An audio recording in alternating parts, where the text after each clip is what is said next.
Suara detak jam dinding di ruang makan itu terdengar laksana ketukan palu hakim yang mengumumkan vonis mati. Dingin dan tanpa ampun, Sonia melirik arloji di pergelangan tangan kiri. Jarum jam hampir menyentuh angka 11 malam. Di atas meja panjang berbahan kayu mahoni yang dipoles mengilat.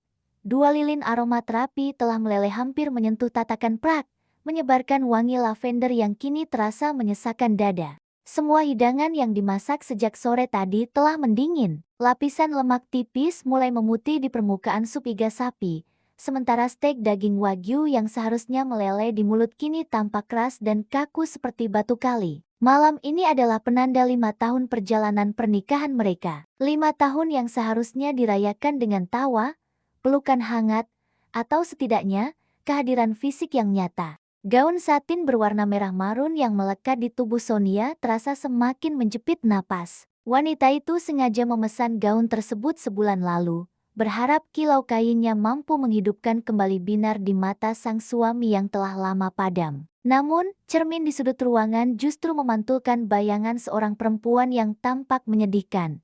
Rambut disanggul rapi, riasan wajah yang mulai luntur oleh keringat dingin, dan sepasang mata yang kehilangan binar harapan. Suara deru mobil di halaman depan memecah keheningan yang mencekam. Jantung Sonia berdegup kencang, bukan karena rindu, melainkan akibat rasa cemas yang mendadak menyerang lambung. Langkah kaki berat terdengar melintasi selasar marmer. Pintu depan terbuka, menampilkan sosok pria bertubuh tegap dengan setelan jas hitam yang sudah kusut di bagian lengan. Caesar masuk tanpa melihat sekitar. Langsung melempar kunci mobil ke atas meja konsol dekat pintu hingga menimbulkan suara kelat yang nyaring. Bau alkohol samar dan aroma parfum asing yang menusuk hidung segera memenuhi ruangan, mengalahkan keharuman lavender yang melelahkan. Kau belum tidur? Suara Caesar terdengar serak, dingin, dan syarat akan kekesalan.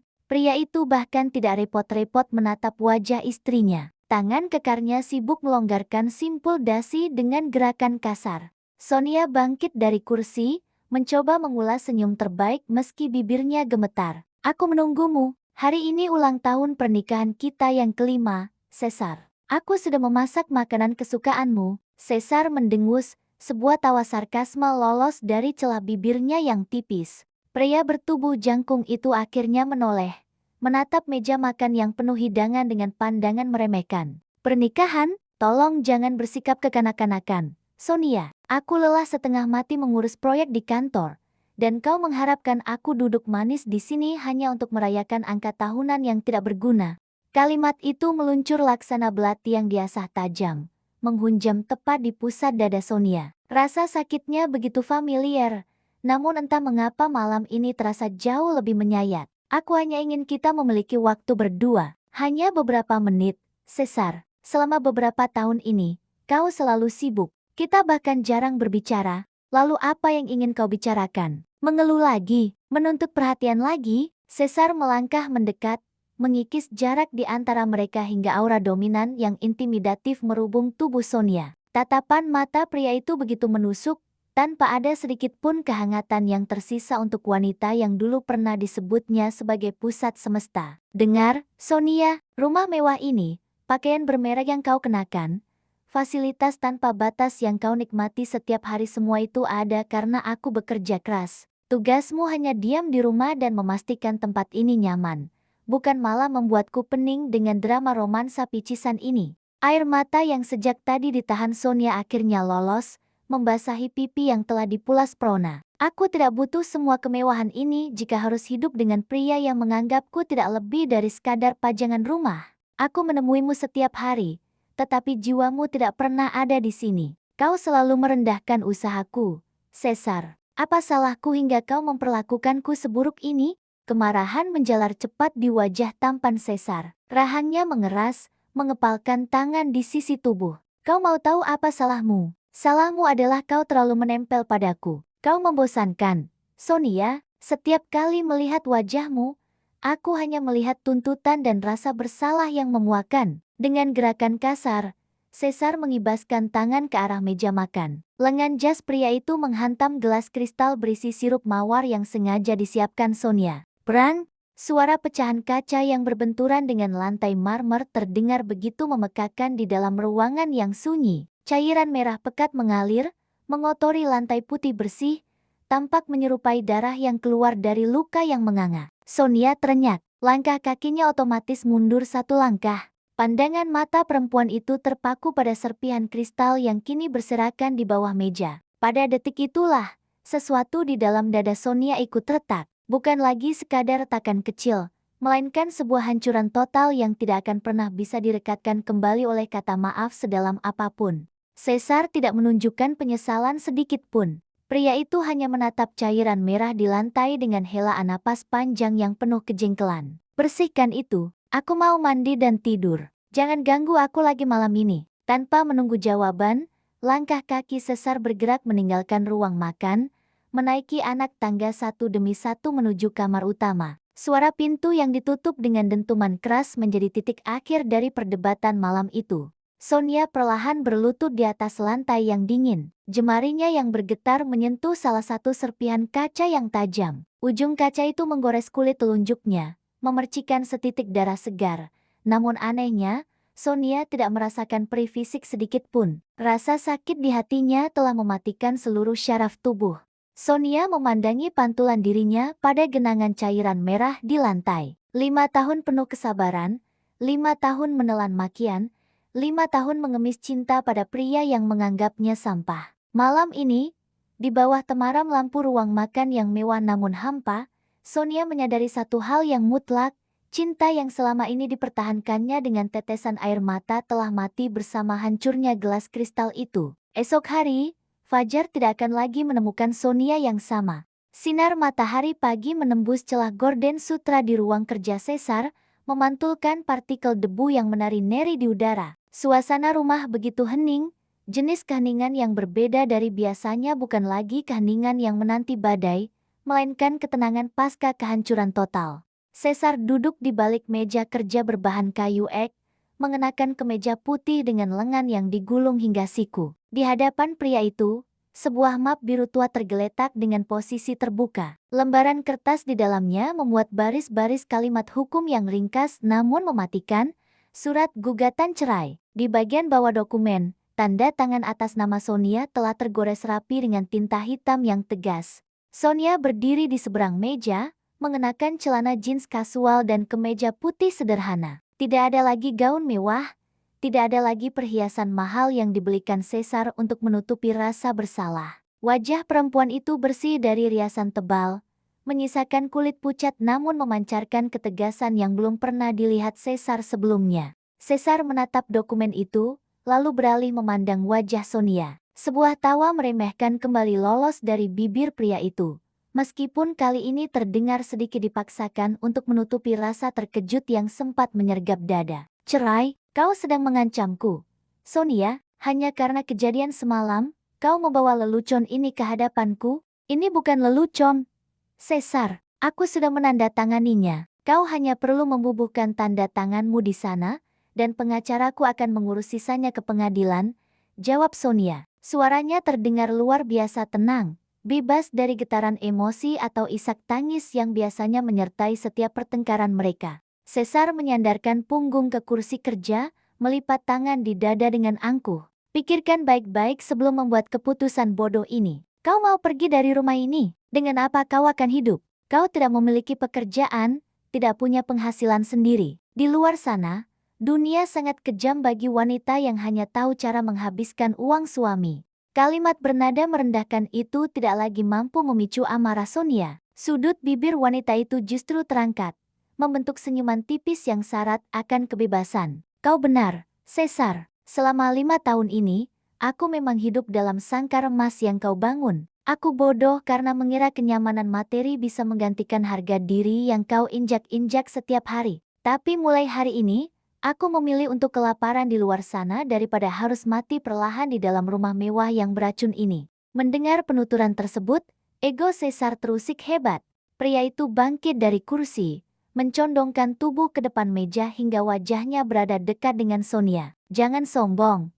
Sonia, paling lama 1 minggu, kau akan menangis di depan pintu rumah ini, memohon agar aku menerimamu kembali. Aku tahu betul seberapa besar ketergantunganmu padaku. Kau tidak akan pernah bisa hidup tanpaku. Kalau begitu, Mari kita buktikan, sahut Sonia tanpa mengedipkan mata sedikit pun. Sorot matanya begitu lurus, mengunci pandangan Caesar dengan keberanian yang mutlak. Tanda tangani surat itu. Caesar, bebaskan aku, dan bebaskan dirimu juga dari wanita membosankan yang selama ini mengganggu hidupmu. Kemarahan yang bercampur dengan rasa gengsi yang tinggi membuat genggaman tangan Caesar pada pena di atas meja mengeras. Pria itu menyambar pena tersebut, lalu dengan gerakan cepat dan penuh emosi, menorehkan tanda tangannya di atas kertas putih itu. Sret!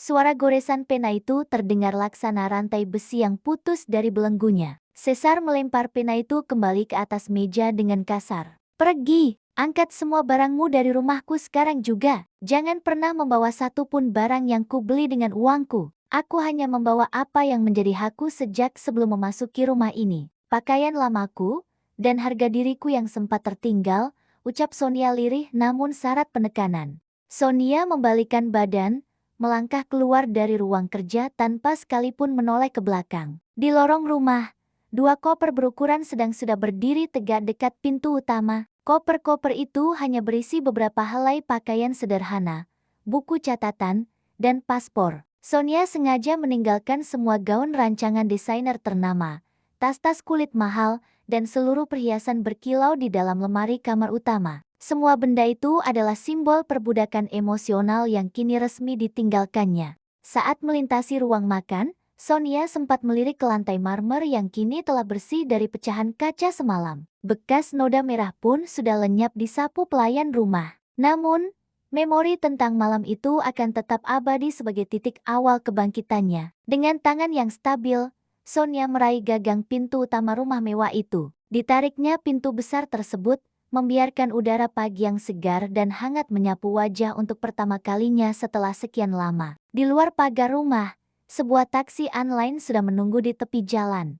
Sonia melangkah tegap menyusuri jalan setapak di halaman depan, menyeret kedua kopernya yang terasa ringan. Setiap langkah kaki menjauh dari bangunan megah itu terasa seperti melepaskan beban bertenton yang selama ini menggelayuti pundak. Udara di luar terasa begitu melegakan, meresap masuk ke dalam paru-paru dengan kebebasan yang murni.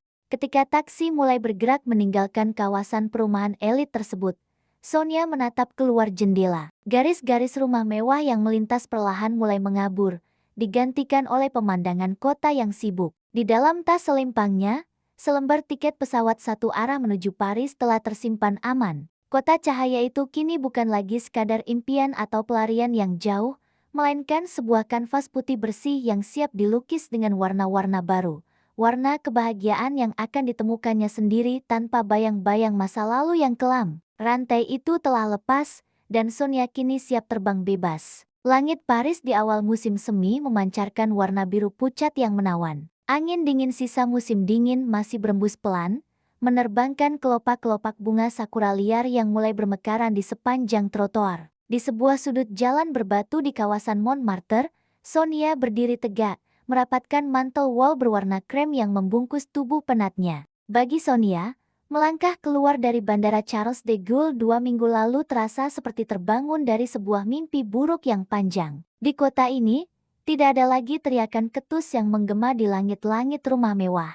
Tidak ada lagi ketakutan yang mencekam setiap kali mendengar deru mobil memasuki halaman. Di sini, sang wanita hanyalah seorang asing di antara jutaan manusia, sebuah titik kecil yang tidak dikenal siapapun, dan hal itu justru membawa kelegaan yang luar biasa. Studio kecil yang kini menjadi tempat tinggal Sonia terletak di lantai 3 sebuah bangunan tua berarsitektur klasik. Ukurannya tidak lebih besar dari kamar mandi utama di rumah lamanya bersama Caesar. Hanya ada sebuah tempat tidur tunggal, meja kayu kecil dekat jendela, dan dapur mini di sudut ruangan. Namun, setiap jengkal ruang tersebut memancarkan kedamaian yang murni. Di tempat ini, tidak ada satupun barang yang bisa mengingatkan memori kelam pada masa lalu. Sonia berjalan mendekati jendela, memandangi atap-atap bangunan kelabu khas Paris yang berjejer rapi di kejauhan. Menghirup udara pagi yang bersih, kepuasan batin perlahan mengalir di dalam dada. Perempuan itu kini menyadari bahwa kebahagiaan ternyata tidak pernah diukur dari luasnya lantai marmer atau kilau lampu kristal, melainkan dari seberapa bebas seseorang bisa mengembuskan napas tanpa rasa takut. Kendati demikian, Menyembuhkan luka batin rupanya tidak semudah membalikkan telapak tangan. Trauma 5 tahun pernikahan beracun itu kerap kali datang tanpa diundang. 2 hari lalu, ketika sedang mengantre di sebuah toko roti lokal, seorang pria di belakang Sonia tidak sengaja menjatuhkan nampan besi hingga menimbulkan suara dentangan yang amat nyaring. Seketika itu juga, tubuh Sonia menegang kaku. Jantung berdegup laksana genderang perang, dan keringat dingin membanjiri seluruh punggung. Pikiran sang wanita langsung melesat kembali pada malam jahanam ketika Caesar mengempaskan gelas kristal hingga hancur berkeping-keping. Sonia membutuhkan waktu hampir 10 menit di toilet toko untuk menenangkan diri, meyakinkan sanubari bahwa bahaya itu telah berlalu, bahwa Caesar tidak lagi berada di sekitarnya. Demi menyibukkan pikiran dan bertahan hidup, Sonia berhasil mendapatkan pekerjaan paruh waktu di sebuah toko buku kuno bernama Les Pages Volantes yang terletak tidak jauh dari tempat tinggalnya. Pemilik toko, seorang pria parubaya keturunan Prancis yang ramah bernama Monsieur Pierre, menerima Sonia dengan tangan terbuka setelah melihat ketulusan serta minat besar perempuan itu pada literatur. Tugas Sonia setiap hari adalah menyusun buku-buku tua, membersihkan debu yang menempel di rak kayu ek, dan sesekali melayani turis yang mencari kartu pos vintage. Aroma kertas usang bercampur dengan wangi kopi hitam yang selalu diseduh Monsieur Pierre di sudut ruangan menjadi terapi penyembuhan yang sangat efektif bagi jiwa Sonia yang sempat hancur. Di balik meja kasir kayu yang kokoh, perempuan berambut sebahu itu mulai menemukan kembali senyuman yang sempat hilang selama bertahun-tahun. Sore itu, setelah jam kerja berakhir, Sonia memutuskan untuk berjalan kaki menuju tepi sungai Seine. Langkah demi langkah dinikmati dengan santai, membiarkan matanya dimanjakan oleh keindahan arsitektur kota yang legendaris. Berjalan di antara kerumunan orang, sang wanita merasakan sebuah kebebasan murni yang belum pernah dirasakan sebelumnya. Tidak ada lagi kewajiban untuk tampil sempurna demi menjaga gengsi seorang suami. Sonia yang sekarang adalah perempuan mandiri yang memegang penuh kendali atas nasibnya sendiri. Matahari mulai condong ke barat, memancarkan semburat warna jingga dan keunguan di cakrawala. Sonia duduk di salah satu bangku taman yang menghadap langsung ke aliran sungai yang tenang. Sambil mengamati riak air yang memantulkan cahaya senja, seolah senyum tulus terukir di bibir manisnya. Malam mungkin akan segera datang, tetapi Sonia tahu, kegelapan kali ini tidak akan pernah bisa menyakitinya lagi. Hujan gerimis tiba-tiba turun membasahi Paris tanpa peringatan. Langit yang semula berwarna jingga indah dalam sekejap berubah menjadi kelabu pekat, menurunkan tetesan air yang cukup deras untuk membuat para pejalan kaki berlarian mencari tempat berteduh. Sonia yang sedang asyik berjalan di sepanjang jembatan Pont Neuf tersentak kaget.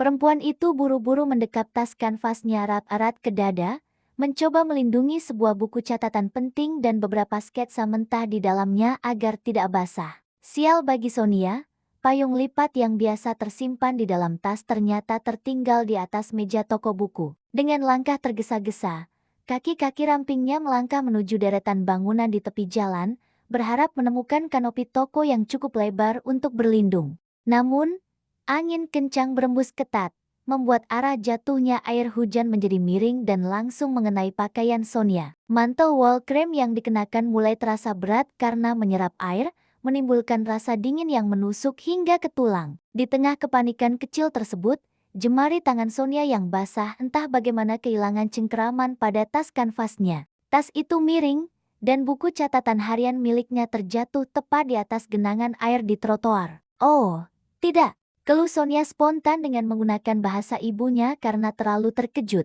Sebelum tangan Sonia sempat meraih buku yang kini setengah basah itu, sebuah tangan lain yang tampak kokoh telah mendahuluinya. Pria itu memungut buku tersebut dengan gerakan cepat, lalu segera mengibaskan sisa-sisa air yang menempel di sampul kulitnya dengan sapu tangan kain yang bersih. Di saat yang sama, sebuah payung hitam besar tiba-tiba terkembang di atas kepala Sonia, menghalau setiap tetesan air yang sejak tadi menghujani tubuh sang wanita. Sonia mendongak, memandang sosok penolongnya dengan napas yang masih sedikit memburu. Sepasang mata coklat hangat menyambut pandangan Sonia. Pria itu memiliki perawakan tinggi tegap, mengenakan jaket parka hitam dengan rambut hitam yang sedikit basah di bagian depan. Garis wajahnya tampak sangat familiar, memancarkan ciri khas pria Asia Tenggara yang ramah. "Ini bukumu, untung saja sampulnya cukup tebal," jadi bagian dalamnya tidak terlalu basah. Ucap pria itu dengan senyuman tulus. Yang membuat jantung Sonia berdesir halus adalah fakta bahwa pria tersebut membalas ucapannya dengan bahasa Indonesia yang sangat fasih dan bernada lembut. Sonia menerima buku itu dengan tangan yang sedikit bergetar karena hawa dingin. Terima kasih banyak. Anda orang Indonesia? Pria itu terkekeh pelan, menampakkan deretan gigi yang rapi. Ya, saya Zaki. Senang bertemu dengan sesama orang Indonesia di tengah hujan Paris yang mendadak ini. Kebetulan sekali saya mendengar kamu berteriak tadi. Kehangatan yang terpancar dari sikap Zaki membuat benteng pertahanan yang selama ini dibangun ketat oleh Sonia sedikit melunak. Berbeda jauh dengan atmosfer intimidatif yang selalu dibawa oleh Caesar. Kehadiran Zaki justru memberikan rasa aman yang instan, laksana kehangatan perapian di tengah badai salju. Saya Sonia, sahut perempuan itu, memperkenalkan diri seraya membalas jabat tangan erat dari Zaki. Melihat tubuh Sonia yang mulai menggigil kecil akibat mantel yang basah, Zaki menunjukkan perhatian yang sangat sopan. Pria itu menunjuk ke arah sebuah kafe kecil dengan lampu temaram yang terletak tepat di seberang jalan mereka berdiri. Sonia, sepertinya hujan ini tidak akan reda dalam waktu dekat. Bagaimana kalau kita berteduh di kafe itu sebentar? Saya rasa secangkir coklat panas bisa membantu menghangatkan tubuhmu. Sonia sempat ragu. Pengalaman masa lalu membuat dirinya selalu waspada terhadap setiap pria yang mencoba mendekat. Namun, sorot mata Zaki yang bersih tanpa maksud tersembunyi akhirnya meruntuhkan keraguan tersebut. Perempuan itu mengangguk pelan, menyetujui ajakan sang pemuda. Mereka berdua berjalan bersisian melintasi jalanan basah di bawah perlindungan payung hitam besar milik Zaki. Pria itu dengan sangat satria mengarahkan sebagian besar payungnya ke arah Sonia, membiarkan bahu kanannya sendiri basah kuyup terkena guyuran hujan demi memastikan tubuh Sonia tidak semakin basah. Tindakan kecil yang sangat sederhana, namun mampu menyentuh lubuk hati Sonia yang terdalam. Selama 5 tahun menikah, Caesar tidak pernah sekalipun melakukan hal manis seperti itu untuknya. Bagi Caesar, kenyamanan dirinya sendiri adalah hal yang mutlak di atas segalanya. Sesampainya di dalam kafe yang menyebarkan aroma kayu manis dan kopi panggang, mereka memilih tempat duduk di dekat jendela kaca besar yang menghadap ke jalanan Paris. Zaki memesankan 2 cangkir coklat panas kental dengan taburan marshmallow di atasnya. Percakapan mengalir dengan sangat alami di antara keduanya. Sonia mengetahui bahwa Zaki adalah seorang arsitek lanskap yang sudah menetap di Paris selama 3 tahun terakhir untuk mengurus beberapa proyek taman kota. Gaya bicara Zaki yang cerdas, diselingi humor-humor ringan yang cerdas, membuat Sonia melupakan sejenak segala beban masa lalu yang bergelayut di pundak. Untuk pertama kalinya setelah sekian lama, Sonia bisa tertawa lepas tanpa beban di hadapan seorang pria. Zaki mendengarkan setiap kalimat yang diucapkan Sonia dengan penuh perhatian, tidak pernah sekalipun memotong pembicaraan atau menunjukkan sikap meremehkan. Di dalam ruangan kafe yang hangat itu, di tengah rintik hujan Paris yang syahdu, Sonia menyadari bahwa tidak semua pria di dunia ini berwatak seperti Caesar. Masih ada jiwa-jiwa tulus yang mampu menghargai keberadaan seorang wanita dengan semestinya. Dan jiwa itu kini duduk tepat di hadapannya. Musim semi perlahan merayap menuju puncaknya, mengubah lanskap Paris menjadi lukisan impresionis yang luar biasa hidup. Pepohonan rindang di sepanjang jalan memamerkan daun-daun hijau muda yang segar, sementara aroma mawar liar dari taman-taman kota berpadu harmonis dengan wangi roti panggang dari toko-toko kue di sudut jalan. Bersamaan dengan pergantian musim yang menghangatkan kota, sebongkah es yang selama ini membekukan hati Sonia pun pelan-pelan mulai mencair. Sejak pertemuan tidak terduga di bawah rintik hujan tempo hari, kehadiran Zaki berubah menjadi rutinitas baru yang selalu dinantikan oleh Sonia. Pemuda bersorot mata teduh tersebut kini menjadi pengunjung tetap di Les Pages Volantes. Hampir setiap sore, tepat pukul 5 ketika cahaya matahari mulai melembut, bunyi lonceng kuno di atas pintu toko buku selalu bergemerincing riang, menandakan kedatangan sang arsitek. Zaki tidak pernah datang dengan tangan kosong. Terkadang membawa 2 cangkir kopi susu hangat, sekotak macaron rasa pistachio, atau sekadar setangkai bunga daisy putih yang diklaimnya ditemukan tumbuh liar di dekat proyek tamannya. Sore ini, Zaki duduk dengan tenang di sebuah kursi kayu berlengan di sudut toko, memangku sebuah buku arsitektur lanskap Eropa abad pertengahan. Sesekali, pandangan pemuda tersebut terangkat, bukan untuk membaca barisan kalimat di halaman buku, melainkan demi mencuri pandang ke arah meja kasir. Di sana, Sonia tengah sibuk mencatat inventaris buku-buku baru. Rambut hitam sang wanita dibiarkan tergerai bebas, membingkai wajah yang kini mulai mendapatkan kembali rona merah alaminya. Senyum tipis yang sering kali menghiasi bibir Sonia setiap kali melayani pelanggan membuat dada Zaki berdesir hangat. Setelah tugas toko selesai dan Monsieur Pierre mengunci pintu utama, Zaki mengajak Sonia berjalan-jalan menyusuri Jardin du Luxembourg. Taman bersejarah tersebut tampak memukau di bawah sapuan cahaya senja. Anak-anak kecil berlarian mengejar perahu layar mainan di kolam bundar besar, sementara pasangan-pasangan lansia duduk berdampingan di kursi besi hijau, menikmati ketenangan sore. Taman ini selalu berhasil membuat perasaanku tenang, ucap Zaki, memecah keheningan yang sejak tadi menyelimuti perjalanan mereka. Sepasang mata coklatnya menyapu hamparan rumput hijau yang dipangkas rapi. Pekerjaanku menuntut akurasi dan perhitungan yang kaku, tetapi melihat alam tumbuh bebas di tengah struktur buatan manusia, ada keseimbangan yang indah di sana. Sonia mengangguk setuju. Langkah kaki sang wanita melambat, menyesuaikan ritme dengan langkah Zaki. Keseimbangan adalah sesuatu yang sangat mahal harganya. Kadang-kadang, manusia harus kehilangan segalanya terlebih dahulu hanya untuk memahami betapa pentingnya berdiri di atas pijakan yang seimbang. Mendengar nada suara Sonia yang tiba-tiba merendah, Zaki menghentikan langkah. Sang pria menoleh, menatap wajah cantik di sampingnya dengan intensitas yang penuh kelembutan. Selama beberapa minggu terakhir, Zaki sangat berhati-hati agar tidak melewati batas privasi. Zaki tahu ada awan kelabu yang menyelimuti masa lalu Sonia. Terlihat dari cara wanita tersebut sering terkesiap saat mendengar suara keras, atau keraguan yang muncul setiap kali menerima pujian kecil. Apakah beban yang kamu bawa masih terasa berat, Sonia? Tanya Zaki perlahan, seolah takut suaranya akan memecahkan pualam rapuh.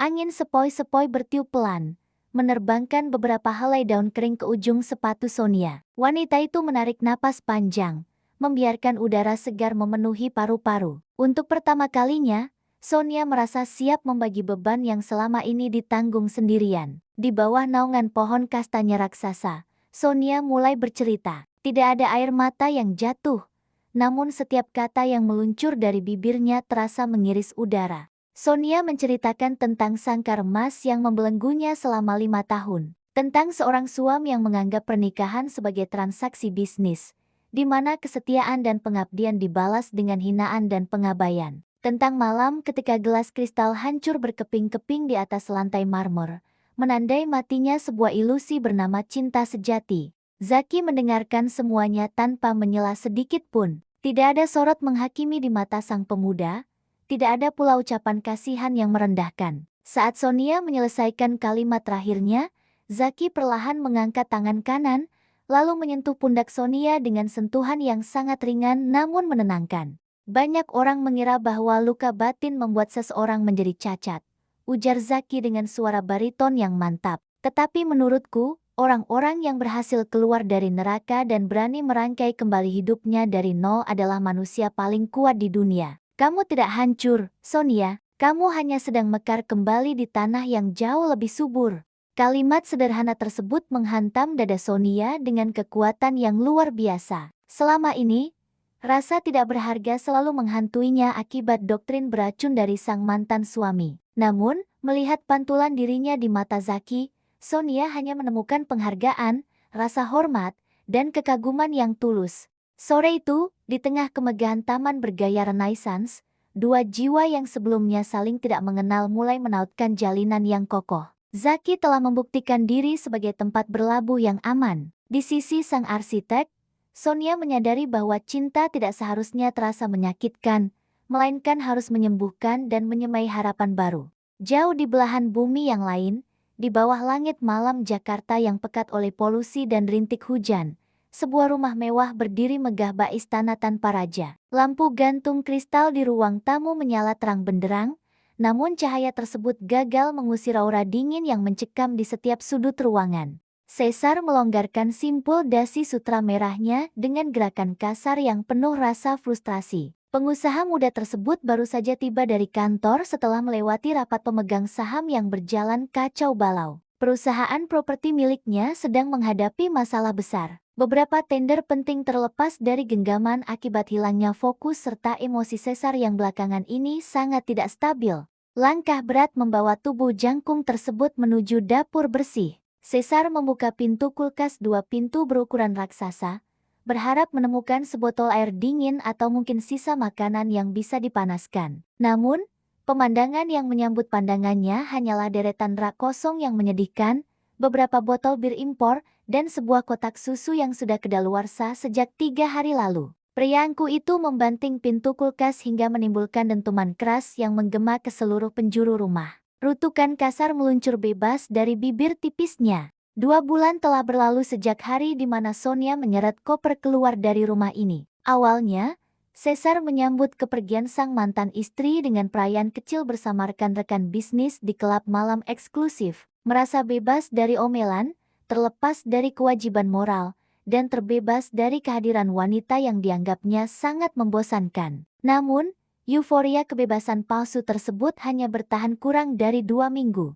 Begitu debu-debu keangkuhan mulai mengendap, realitas pahit langsung menampar wajah Caesar tanpa ampun. Rumah raksasa ini perlahan berubah menjadi kuburan yang sunyi. Asisten rumah tangga yang biasanya bekerja di bawah arahan Sonia kini tampak kebingungan mengurus detail-detail kecil yang selama ini berjalan sempurna. Tidak ada lagi secangkir kopi hitam dengan takaran gula pas yang menyambutnya setiap pagi. Tidak ada lagi setelan jas yang disiapkan rapi di atas tempat tidur. Tidak ada lagi wangi masakan rumahan yang mengundang selera setiap kali pintu utama dibuka. Caesar menyeret langkah menuju ruang makan, tempat favorit untuk melampiaskan arogansi di masa lalu. Sang pengusaha menarik sebuah kursi kayu mahoni, lalu menjatuhkan diri di sana. Matanya tertuju pada salah satu sudut lantai marmer. Meski sudah dipoles berkali-kali oleh pelayan, Caesar seolah masih bisa melihat bayangan noda merah dari cairan sirup dan pecahan gelas kristal malam itu. Malam di mana ego butanya menghancurkan satu-satunya hal berharga yang pernah dimiliki.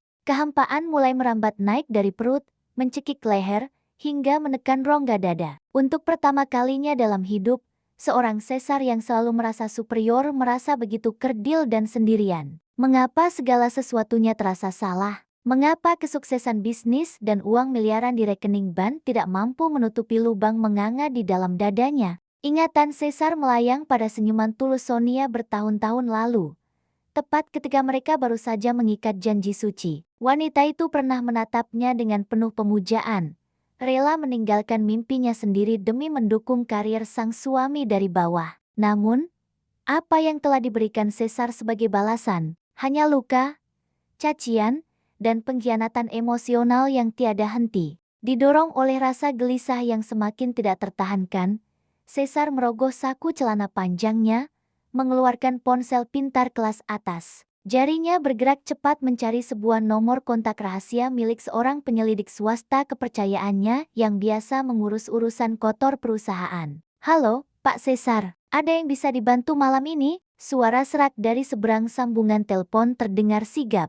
"Aku punya tugas penting untukmu, Bram," desis Caesar dengan rahang mengeras, mencoba menyembunyikan getaran putus asa dalam suaranya. "Cari tahu keberadaan Sonia, lacak pergerakan kartu kredit, paspor, data imigrasi, apa saja. Aku ingin tahu di mana mantan istriku bersembunyi saat ini juga." Hening sejenak di ujung sana, sebelum akhirnya suara ketikan keyboard komputer terdengar sayup-sayup. "Baik, Pak, beri saya waktu maksimal 24 jam. Saya akan mengerahkan seluruh jaringan untuk melacak beliau." Caesar memutus sambungan telepon sepihak, lalu melempar ponsel tersebut ke atas meja makan. Kedua tangan kekarnya bertumpu pada pelipis, memijat kening yang terasa berdenyut nyeri. Obsesi baru kini mengambil alih akal sehatnya. Pria dominan tersebut tidak bisa menerima kekalahan. Jika barang berharga miliknya hilang, maka barang itu harus ditemukan dan dikembalikan ke tempat asalnya, apapun harganya.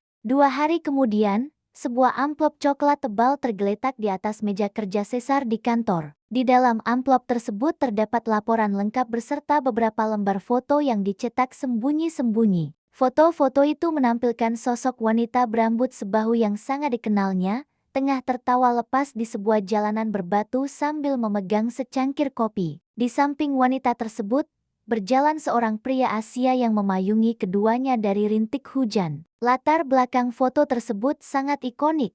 Menara Eiffel yang menjulang membelah awan. Melihat senyum bahagia Sonia yang ditujukan untuk pria asing, amarah yang membakar jiwa Caesar meledak seketika. Urat-urat di lehernya menonjol keluar, dan tangannya meremas foto tersebut hingga hancur. Paris, gumam Caesar dengan kilat mata yang tajam dan berbahaya. Kau pikir kau bisa lari dariku dan bahagia dengan pria rendahan ini? Sonia, kau salah besar. Kau adalah milikku. Dulu, sekarang, dan selamanya. Detik itu juga, Caesar memanggil sekretaris pribadinya melalui intercom. Kosongkan jadwalku untuk 2 minggu ke depan. Pesan tiket penerbangan kelas 1 ke Charles de Gaulle, Paris. Berangkat malam ini juga. Roda takdir kembali berputar cepat, membawa badai kelam dari masa lalu yang kini bergerak melintasi benua, bersiap menghantam ketenangan rapuh yang baru saja dibangun oleh Sonia di kota cahaya. Sinar matahari siang memandikan pelataran Basilika Sacré-Cœur dengan cahaya keemasan yang begitu memukau.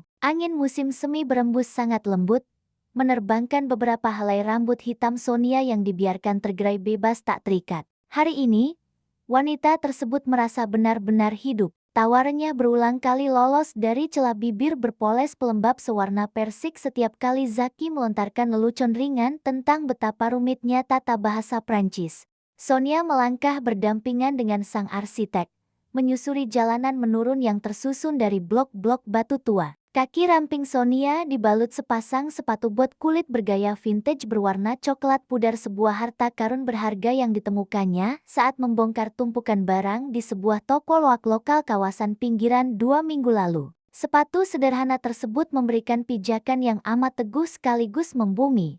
Sungguh jauh berbeda dibandingkan sepatu-sepatu hak tinggi runcing berharga puluhan juta yang dulu selalu dipaksakan oleh Caesar demi menjaga citra sempurna sang istri di hadapan kolega bisnis. Bersama Zaki, Sonia diizinkan menjadi manusia seutuhnya, bukan sebuah boneka pajangan. Kamu tahu, Sonia, panggil Zaki sambil memasukkan kedua belah tangan ke dalam saku jaket denim biru mudanya. Mata pemuda tersebut menyipit karena silau matahari, tetapi senyum hangat tetap terukir jelas. Kalau kamu terus tertawa seperti itu, para seniman jalanan di ujung jalan pasti akan berebut menjadikanmu model lukisan mereka. Wajahmu terlihat 100 kali lebih bersinar dibandingkan saat pertama kali kita berteduh di kafe. Semburat merah tipis langsung menjalar menghiasi kedua pipi Sonia. Wanita itu menunduk malu, berusaha menyembunyikan lengkungan bahagia yang tak bisa ditahan. Kamu terlalu berlebihan, Zaki. Semua ini berkat udara Paris yang bersih. Dan mungkin, karena teman jalanku hari ini cukup menyenangkan. Zaki terkekeh pelan, membalas tatapan Sonia dengan sorot mata yang syarat akan kekaguman tulus. Namun, tepat ketika kedamaian seolah telah menetap permanen di dalam dada Sonia, takdir kembali melemparkan dadu yang kejam.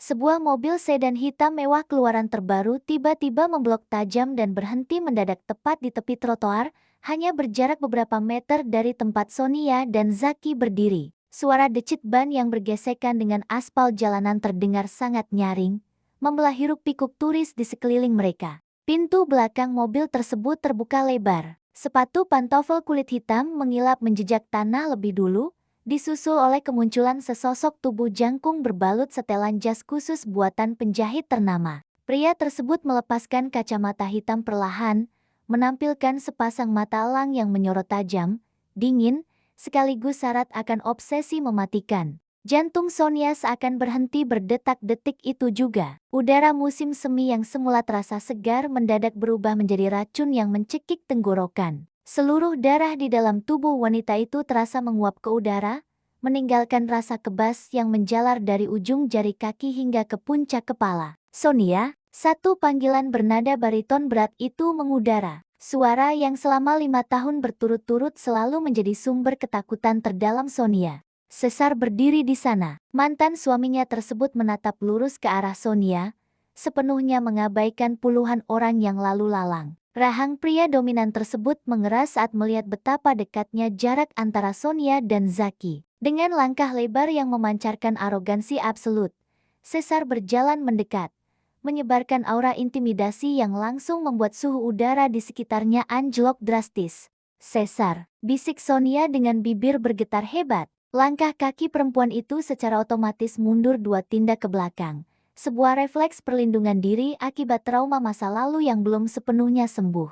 Melihat perubahan drastis pada raut wajah Sonia, Zaki segera menyadari bahaya. Sang arsitek dengan sigap menggeser posisi tubuhnya, berdiri setengah menyamping guna menciptakan barikade pelindung antara Sonia dan pria asing di hadapan mereka. Sudah cukup liburan konyolmu ini, Sonia, desis Caesar tanpa memedulikan keberadaan Zaki. Pria itu mengulurkan tangan kanan yang kokoh, bermaksud meraih pergelangan tangan sang mantan istri. Aku datang untuk menjemputmu, berkemaslah sekarang juga. Kita pulang ke Jakarta malam ini. Sebelum jari-jari kasar Caesar berhasil menyentuh kulit Sonia, Zaki bergerak kilat menepis tangan tersebut dengan tegas. Maaf, Tuan, saya rasa Anda membuat nyonya ini merasa sangat tidak nyaman. Tolong jaga jarak Anda.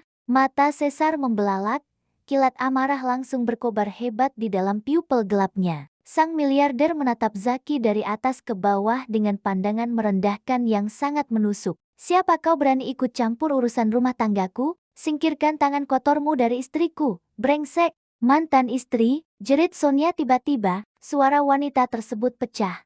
Setengah terisak namun dipenuhi oleh kemarahan yang meluap. Sonia memaksa kakinya melangkah maju, keluar dari balik punggung Zaki. Aku bukan istrimu lagi, Caesar. Kita sudah bercerai. Dokumen itu sudah sah di mata hukum. Beraninya kau datang kemari setelah semua hal menjijikan yang kau lakukan padaku. Caesar mendengus sinis, menunjukkan watak manipulatif khas penguasa yang tidak pernah mau menerima penolakan. Pria itu mendadak mengubah taktik, menurunkan intonasi suaranya menjadi sangat pelan dan penuh bujuk rayu beracun. Sonia, sayang, dengarkan aku tahu aku salah malam itu. Aku terlalu lelah bekerja demi masa depan kita, tapi lihatlah sekarang, aku rela terbang belasan jam menyusulmu ke benua lain demi membuktikan cintaku. Aku sudah berubah, aku janji tidak akan membentakmu lagi. Kembalilah padaku, tempatmu adalah di sampingku, di istana kita, bukan menggelandang di negara orang dan bergaul dengan pria rendahan semacam ini. Mendengar hinaan yang dialamatkan kepada Zaki, amarah Sonia semakin mendidih. Trauma masa lalu yang sempat membuatnya membeku kini berganti menjadi keberanian luar biasa. Pria rendahan yang kau sebut ini tahu bagaimana cara menghargai seorang manusia. Sesuatu yang tidak pernah kau pelajari seumur hidupmu, Caesar. Pergi dari sini. Aku tidak ingin melihat wajahmu lagi. Kepanikan mulai terlihat di balik topeng kesombongan Caesar. Sang pria dominan tersebut hendak memaksa maju, namun Zaki langsung memasang kuda-kuda kokoh, menatap tajam langsung ke bola mata Caesar tanpa sedikit pun gentar. Anda mendengar apa yang dia katakan, Tuan, ucap Zaki dengan nada rendah yang sangat mengancam. Pergi sekarang, atau saya akan memanggil pihak keamanan setempat atas tuduhan pelecehan di ruang publik. Menyadari situasi tidak menguntungkan baginya karena banyak turis mulai menatap curiga ke arah keributan tersebut, Caesar akhirnya mundur selangkah. Giginya gemeretak menahan amarah yang siap meledak. Sang mantan suami menunjuk tepat ke depan wajah Zaki. Urusan kita belum selesai, dan kau, Sonia, camkan baik-baik. Kau milikku. Tidak ada satupun pria di dunia ini yang boleh menyentuh apa yang sudah menjadi milikku. Setelah melontarkan ancaman murahan adegan drama televisi, Caesar berbalik badan, masuk kembali ke dalam mobil mewahnya, dan melaju pergi meninggalkan kepulan asap knalpot. Begitu mobil hitam tersebut menghilang dari pandangan, pertahanan Sonia runtuh seketika. Lutut wanita itu melemas hingga nyaris ambruk ke atas aspal, andai saja kedua lengan kuat Zaki tidak segera menahan pundaknya. Tubuh Sonia gemetar hebat, keringat dingin membanjiri dahi. Badai kelam dari masa lalu ternyata belum benar-benar berlalu, melainkan baru saja datang membawa awan mendung yang jauh lebih pekat. Keesokan paginya, suasana di depan pintu studio kecil milik Sonia menyerupai lokasi pameran botani yang sangat berlebihan. Ratusan tangkai mawar merah menyala berjejal dalam keranjang-keranjang rotan berukuran besar, menutupi hampir separuh akses jalan di lorong lantai 3. Aroma wangi bunga yang sangat pekat justru membuat Sonia merasa mual saat membuka pintu. Di tengah lautan mawar tersebut, tergeletak sebuah kotak beludru hitam berbentuk persegi panjang. Ketika Sonia membukanya menggunakan tangan yang bergetar, kilauan cahaya dari sebuah kalung berlian bertatakan batu zamrud sebesar ibu jari langsung menusuk mata. Di bawah kalung mewah tersebut, terselip selembar kartu ucapan dengan tulisan tangan yang sangat familiar. Maafkan suami bodohmu ini. Harta ini tidak ada artinya tanpa ratu yang memakainya. Kembalilah, Sonia, aku mencintaimu. Sonia membanting kotak bluder itu ke lantai hingga kalung berlian berharga miliaran rupiah tersebut terlempar ke sudut ruangan. Pola ini sangat menjijikkan dan begitu mudah ditebak. Caesar selalu menggunakan taktik yang sama selama 5 tahun pernikahan mereka. Setiap kali pria itu melakukan kesalahan fatal, menghina, atau merendahkan harga diri Sonia, esok harinya pasti akan datang gelombang hadiah mewah sebagai bentuk kompensasi. Caesar mencuci otak Sonia untuk percaya bahwa kekerasan emosional adalah harga yang wajar untuk sebuah kemewahan materi. Namun, Sonia yang sekarang bukanlah perempuan rapuh yang dulu selalu menangis meratapi nasib di dalam sangkar emas. Tanpa ragu sedikit pun, wanita itu memanggil petugas kebersihan gedung. Sonia menginstruksikan agar seluruh keranjang mawar merah tersebut dibuang ke tempat sampah, sementara kalung berliannya dimasukkan kembali ke dalam kotak untuk dikirimkan balik ke alamat Hotel Bintang 5 tempat Caesar menginap, lengkap dengan selembar kertas bertuliskan satu kata besar, sampah. Sementara Caesar sibuk melancarkan serangan bertubi-tubi menggunakan kekayaan materi, Zaki justru mengambil pendekatan yang sangat bertolak belakang. Sang arsitek menyadari betul bahwa Sonia sedang berada dalam kondisi mental yang sangat rentan. Terlalu mendesak atau menunjukkan kecemburuan buta hanya akan menambah beban pikiran wanita tersebut. Menjelang sore, ketika langit mendung mulai menjatuhkan rintik hujan gerimis, pintu apartemen Sonia diketuk perlahan. Sonia membuka pintu dan mendapati Zaki berdiri di sana, mengenakan sweter rajut abu-abu tua. Pemuda itu tidak membawa perhiasan miliaran rupiah atau karangan bunga raksasa. Zaki hanya membawa sebuah rantang susun berbahan enamel yang mengeluarkan aroma sangat harum dan menggugah selera. Monsieur Pierre bilang kamu tidak masuk kerja hari ini, ujar Zaki dengan suara lembut yang menenangkan hati. Tidak ada nada menuntut dari bibir pemuda tersebut. Aku kebetulan baru saja memasak sup buntut kuah bening resep ibuku. Cuaca Paris sedang dingin, kurasa makanan hangat dari kampung halaman bisa sedikit membantu meredakan tegang di lehermu.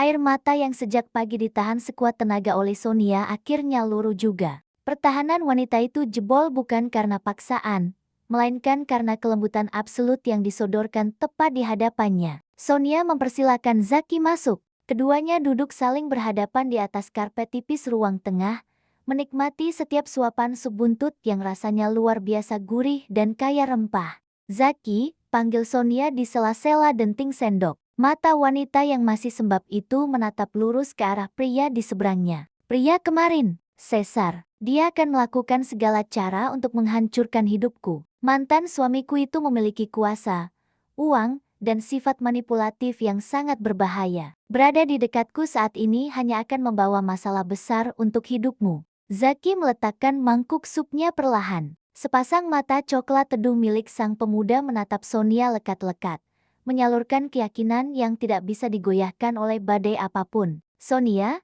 saat merancang sebuah taman kota, aku harus memperhitungkan cuaca ekstrem, badai salju, hingga ancaman hama. Jika aku takut pada rintangan, aku tidak akan pernah bisa menciptakan taman yang indah. Pria sombong bernama Caesar itu hanyalah sebuah cuaca buruk yang numpang lewat. Aku tidak akan mundur hanya karena petir menyambar di luar sana.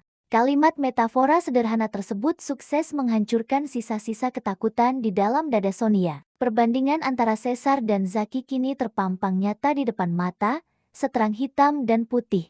Caesar menganggap Sonia sebagai trofi kemenangan yang harus dikuasai, dipajang, dan dikendalikan. Pria angkuh itu menggunakan cinta sebagai senjata untuk memanipulasi, memaksa pasangannya agar bertekuk lutut di bawah bayang-bayang kekuasaan. Sebaliknya, Zaki memandang Sonia sebagai manusia yang setara. Sang arsitek tidak pernah memaksa masuk, melainkan sekadar menawarkan tempat bernaung yang aman kapanpun Sonia membutuhkannya. Zaki memberi ruang bagi Sonia untuk bernapas, untuk sembuh, dan untuk membuat keputusan sendiri. Malam itu, diiringi suara rintik hujan yang mengetuk kaca jendela, sebuah resolusi kuat terbentuk di dalam benak Sonia. Wanita tangguh tersebut menyadari bahwa pelarian sudah harus dihentikan. Bersembunyi di balik ketakutan hanya akan memberikan ruang bagi Caesar untuk terus mengintimidasi. Masa lalu harus dihadapi dan diputus rantainya secara paksa. Pertarungan batin telah usai, menyisakan ketegasan mutlak di hati Sonia. Esok hari,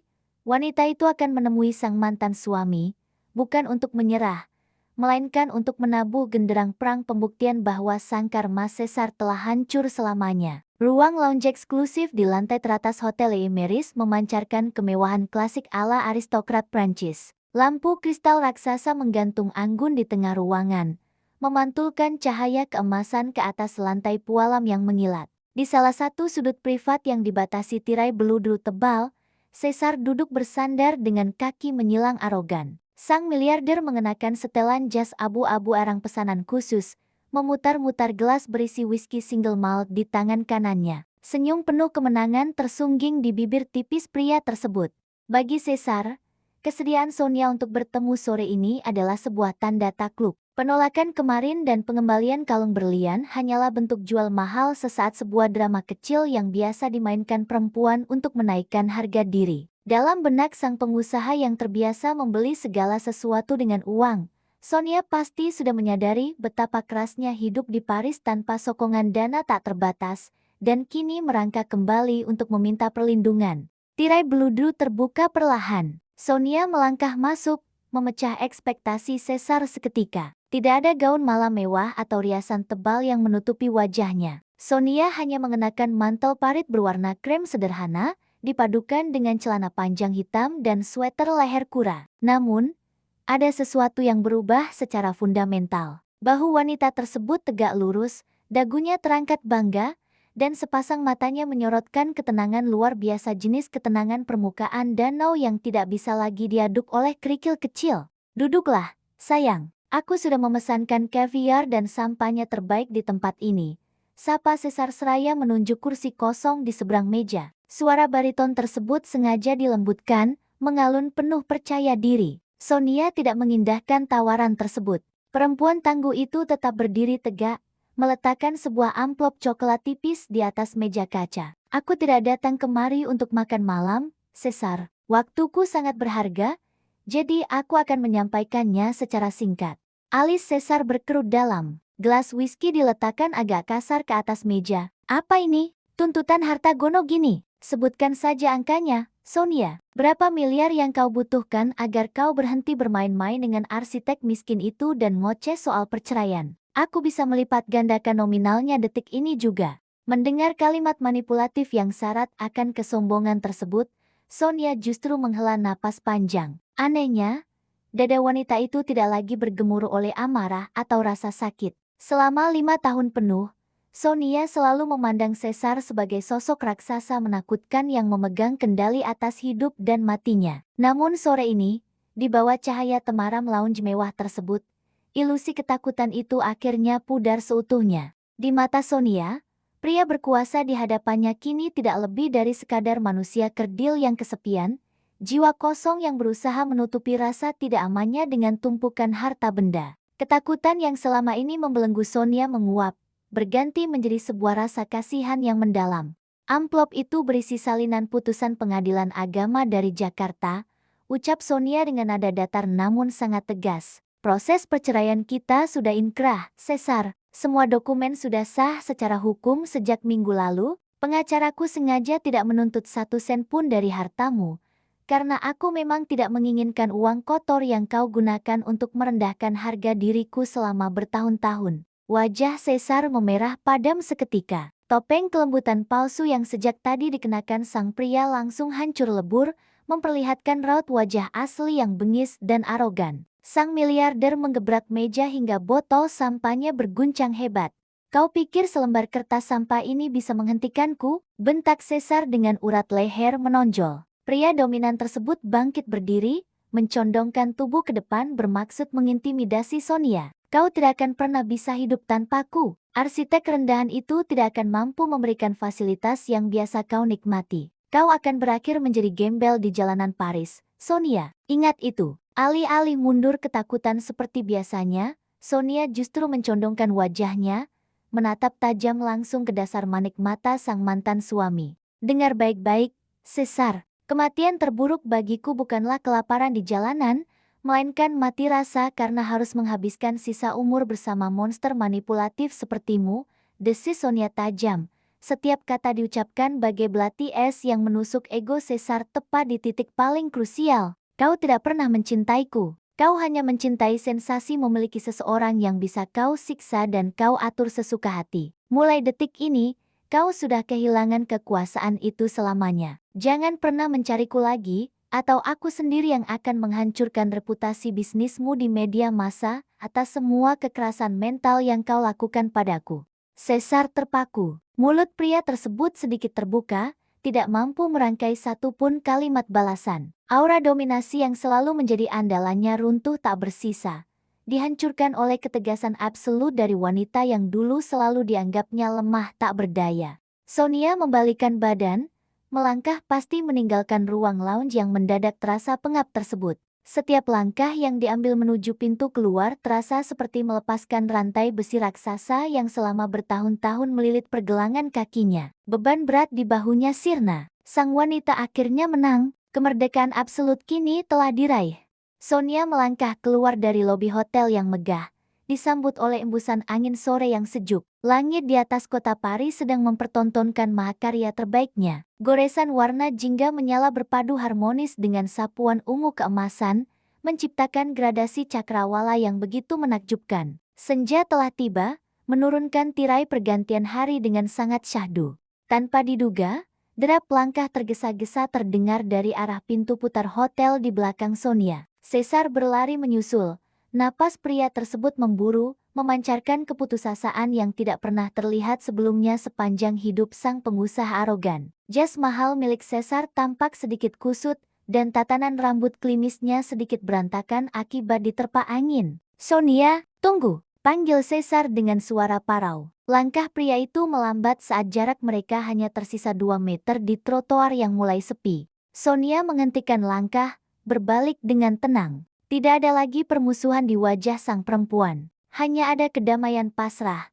Penerimaan tulus bahwa babak kelam kehidupan mereka benar-benar sudah mencapai titik akhir. "Apalagi yang tersisa untuk dibicarakan?" tanya Sonia lembut. Suara perempuan itu terdengar mengalun menyatu dengan embusan angin senja. Caesar menatap nanar. Kesombongan yang selalu menjadi benteng pertahanannya kini runtuh perlahan. Pria tersebut menyadari dengan kepahitan absolut bahwa tatapan memuja yang dulu selalu diberikan Sonia kepadanya kini telah padam tanpa sisa. Cinta yang disia-siakannya selama bertahun-tahun telah mati ditelan ego. Apakah benar-benar tidak ada kesempatan kedua untukku?" tanya Caesar putus asa, suaranya nyaris menyerupai rintihan. Sonia tersenyum tipis, sebuah senyuman penuh kedewasaan. Sang wanita menengadah sebentar, memandangi langit senja Paris yang memukau. "Kau tahu, Caesar, masa lalu kita layaknya senja di atas sana," ujar Sonia perlahan. "Dulu kita pernah memiliki warna-warna yang indah, janji-janji manis tentang masa depan. Namun, seindah apapun sebuah senja, matahari tetap harus tenggelam. Malam harus datang agar fajar baru bisa menyingsing keesokan harinya. Jika kita terus memaksa menahan matahari, kita hanya akan membakar diri sendiri." Perumpamaan tersebut membungkam bibir Caesar. Sang pria dominan akhirnya menundukkan kepala, membiarkan kekalahan mutlak menelan sisa-sisa egonya.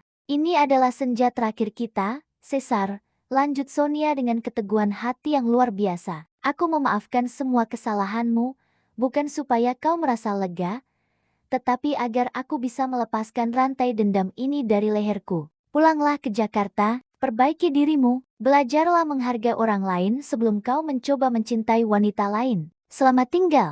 Sonia berbalik untuk terakhir kalinya, berjalan menjauh tanpa sedikit pun niat menoleh ke belakang. Di bawah langit senja yang perlahan menggelap, Caesar dibiarkan berdiri mematung sendirian, menjadi tawanan penyesalan abadi yang akan terus menghantuinya seumur hidup. Langkah kaki Sonia terasa seringan kapas. Hati perempuan itu membuncah oleh kebebasan dan rasa syukur yang tidak terhingga. Saat berjalan mendekati ujung blok jalan berbatu, mata Sonia menangkap siluet seseorang yang sangat familiar tengah bersandar santai pada tiang lampu jalan bergaya klasik.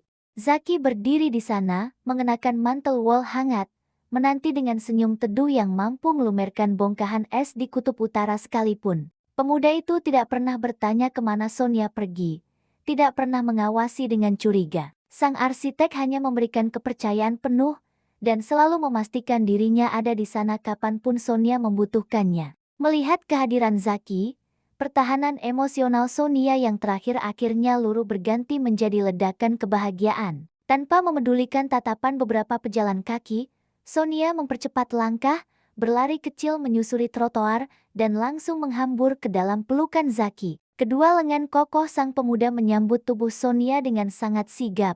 Mendekap erat wanita tangguh tersebut seolah sedang melindungi harta karun paling berharga di seluruh dunia. Aroma maskulin dari parfum Zaki yang bercampur wangi kayu manis segera menenangkan sistem saraf Sonia.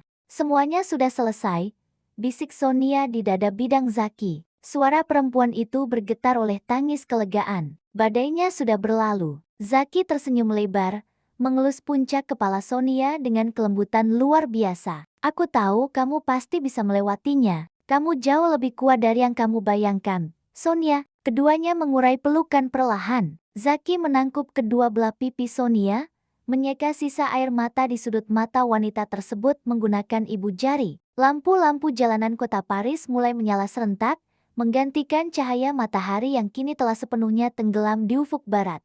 Malam mungkin telah turun menyelimuti kota, tetapi di dalam hati Sonia, sebuah fajar kebahagiaan yang baru saja terbit terang benderang. Bersama Zaki, Sonia siap merangkai cerita baru yang terbebas dari rasa takut, sebuah kehidupan di mana cinta sejati bukan sekadar bertahan dalam penderitaan, melainkan bertumbuh, menghargai, dan berjalan siringan. Dan di bawah gemerlap menara Eiffel yang berkelip di kejauhan, lembaran baru tersebut akhirnya resmi dimulai. Sonia sempat ragu. Pengalaman masa lalu membuat dirinya selalu waspada terhadap setiap pria yang mencoba mendekat. Namun, sorot mata Zaki yang bersih tanpa maksud tersembunyi akhirnya meruntuhkan keraguan tersebut. Perempuan itu mengangguk pelan, menyetujui ajakan sang pemuda. Mereka berdua berjalan bersisian melintasi jalanan basah di bawah perlindungan payung hitam besar milik Zaki. Pria itu dengan sangat satria mengarahkan sebagian besar payungnya ke arah Sonia, membiarkan bahu kanannya sendiri basah kuyup terkena guyuran hujan demi memastikan tubuh Sonia tidak semakin basah. Tindakan kecil yang sangat sederhana,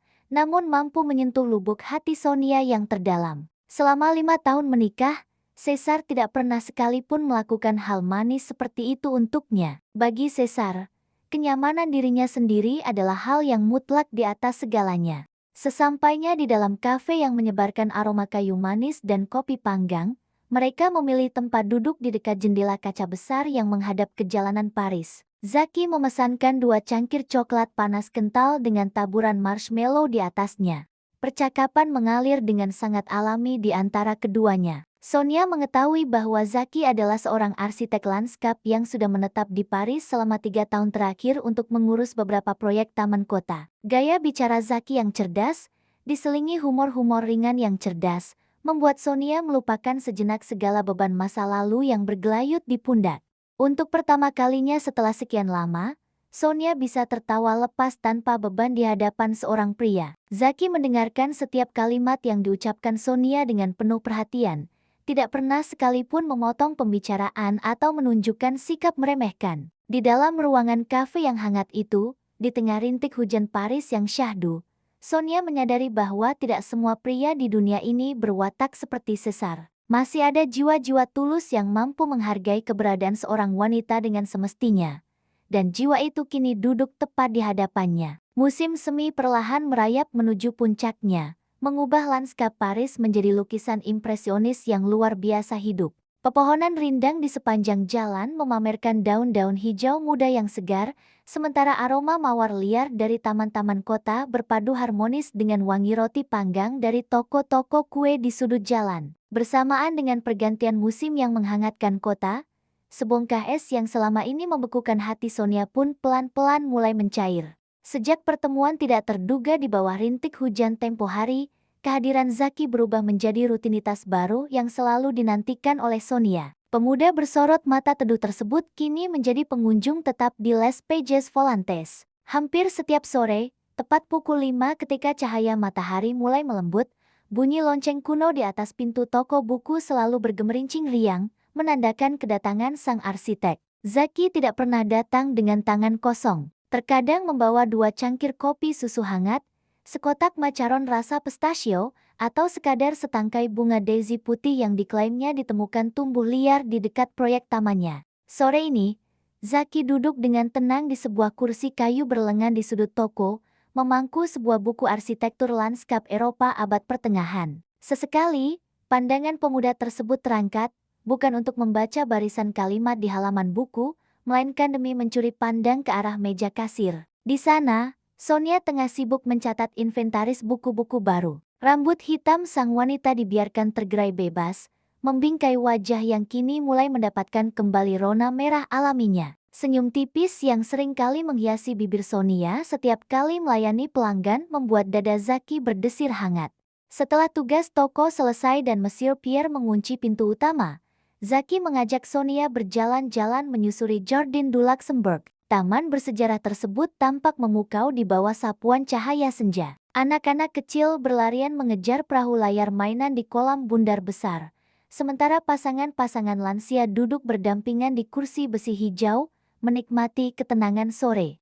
Taman ini selalu berhasil membuat perasaanku tenang, ucap Zaki, memecah keheningan yang sejak tadi menyelimuti perjalanan mereka. Sepasang mata coklatnya menyapu hamparan rumput hijau yang dipangkas rapi. Pekerjaanku menuntut akurasi dan perhitungan yang kaku, tetapi melihat alam tumbuh bebas di tengah struktur buatan manusia, ada keseimbangan yang indah di sana. Sonia mengangguk setuju. Langkah kaki sang wanita melambat, menyesuaikan ritme dengan langkah Zaki. Keseimbangan adalah sesuatu yang sangat mahal harganya. Kadang-kadang, manusia harus kehilangan segalanya terlebih dahulu hanya untuk memahami betapa pentingnya berdiri di atas pijakan yang seimbang. Mendengar nada suara Sonia yang tiba-tiba merendah, Zaki menghentikan langkah. Sang pria menoleh, menatap wajah cantik di sampingnya dengan intensitas yang penuh kelembutan. Selama beberapa minggu terakhir, Zaki sangat berhati-hati agar tidak melewati batas privasi. Zaki tahu ada awan kelabu yang menyelimuti masa lalu Sonia.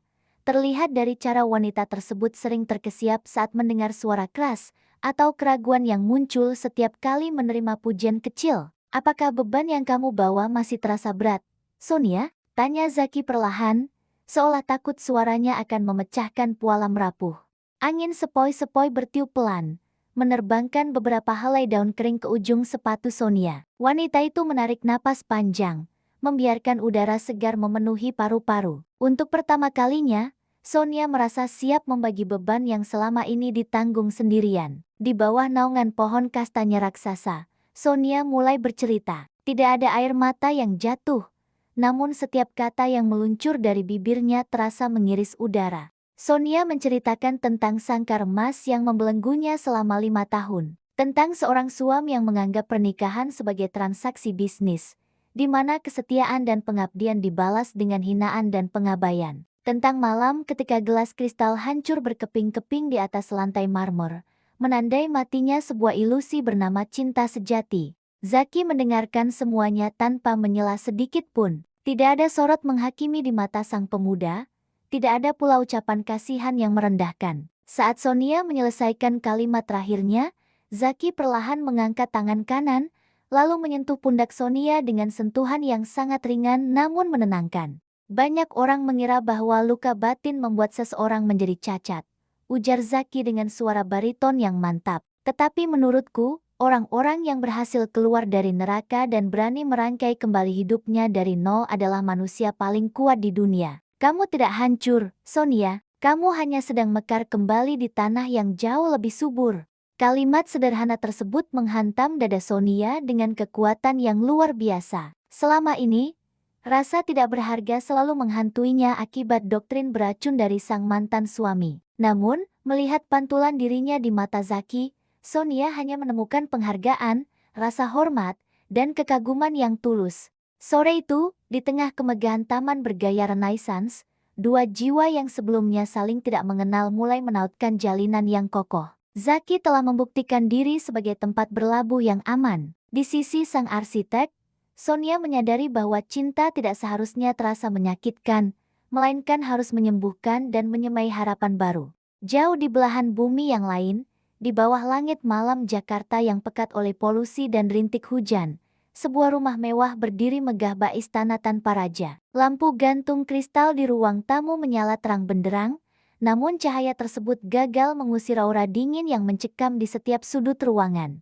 Caesar melonggarkan simpul dasi sutra merahnya dengan gerakan kasar yang penuh rasa frustrasi. Pengusaha muda tersebut baru saja tiba dari kantor setelah melewati rapat pemegang saham yang berjalan kacau balau. Perusahaan properti miliknya sedang menghadapi masalah besar. Beberapa tender penting terlepas dari genggaman akibat hilangnya fokus serta emosi Caesar yang belakangan ini sangat tidak stabil.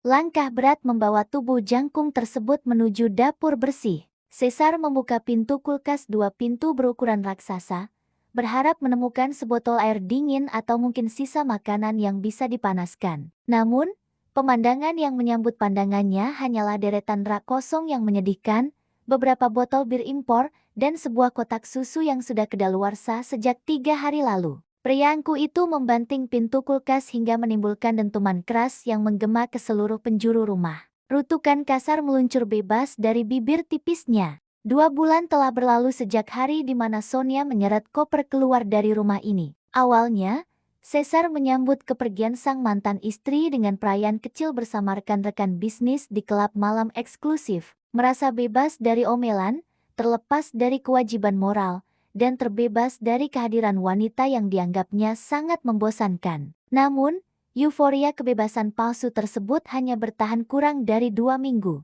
Begitu debu-debu keangkuhan mulai mengendap, realitas pahit langsung menampar wajah Caesar tanpa ampun. Rumah raksasa ini perlahan berubah menjadi kuburan yang sunyi. Asisten rumah tangga yang biasanya bekerja di bawah arahan Sonia kini tampak kebingungan mengurus detail-detail kecil yang selama ini berjalan sempurna. Tidak ada lagi secangkir kopi hitam dengan takaran gula pas yang menyambutnya setiap pagi. Tidak ada lagi setelan jas yang disiapkan rapi di atas tempat tidur. Tidak ada lagi wangi masakan rumahan yang mengundang selera setiap kali pintu utama dibuka. Caesar menyeret langkah menuju ruang makan, tempat favorit untuk melampiaskan arogansi di masa lalu. Sang pengusaha menarik sebuah kursi kayu mahoni, lalu menjatuhkan diri di sana. Matanya tertuju pada salah satu sudut lantai marmer. Meski sudah dipoles berkali-kali oleh pelayan, Caesar seolah masih bisa melihat bayangan noda merah dari cairan sirup dan pecahan gelas kristal malam itu. Malam di mana ego butanya menghancurkan satu-satunya hal berharga yang pernah dimiliki.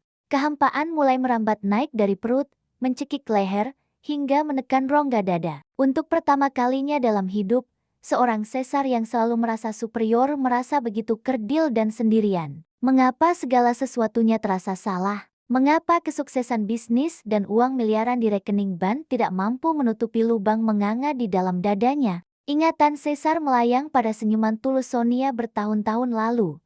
Tepat ketika mereka baru saja mengikat janji suci, wanita itu pernah menatapnya dengan penuh pemujaan, rela meninggalkan mimpinya sendiri demi mendukung karier sang suami dari bawah. Namun, apa yang telah diberikan Caesar sebagai balasan? Hanya luka, cacian, dan pengkhianatan emosional yang tiada henti. Didorong oleh rasa gelisah yang semakin tidak tertahankan, Caesar merogoh saku celana panjangnya, mengeluarkan ponsel pintar kelas atas. Jarinya bergerak cepat mencari sebuah nomor kontak rahasia milik seorang penyelidik swasta kepercayaannya yang biasa mengurus urusan kotor perusahaan. "Halo, Pak Caesar, ada yang bisa dibantu malam ini?" Suara serak dari seberang sambungan telepon terdengar sigap.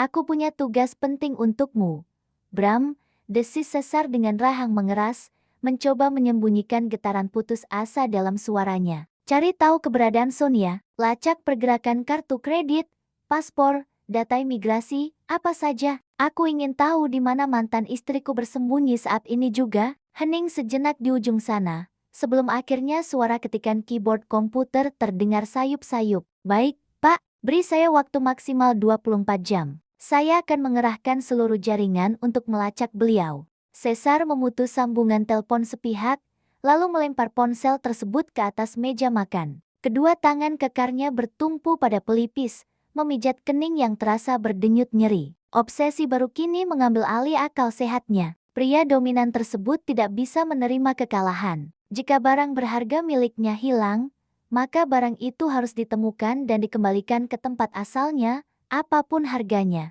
2 hari kemudian, Sebuah amplop coklat tebal tergeletak di atas meja kerja Caesar di kantor. Di dalam amplop tersebut terdapat laporan lengkap beserta beberapa lembar foto yang dicetak sembunyi-sembunyi. Foto-foto itu menampilkan sosok wanita berambut sebahu yang sangat dikenalnya, tengah tertawa lepas di sebuah jalanan berbatu sambil memegang secangkir kopi. Di samping wanita tersebut, berjalan seorang pria Asia yang memayungi keduanya dari rintik hujan. Latar belakang foto tersebut sangat ikonik, menara Eiffel yang menjulang membelah awan. Melihat senyum bahagia Sonia yang ditujukan untuk pria asing, amarah yang membakar jiwa Caesar meledak seketika. Urat-urat di lehernya menonjol keluar, dan tangannya meremas foto tersebut hingga hancur. Paris, gumam Caesar dengan kilat mata yang tajam dan berbahaya. Kau pikir kau bisa lari dariku dan bahagia dengan pria rendahan ini? Sonia, kau salah besar. Kau adalah milikku. Dulu,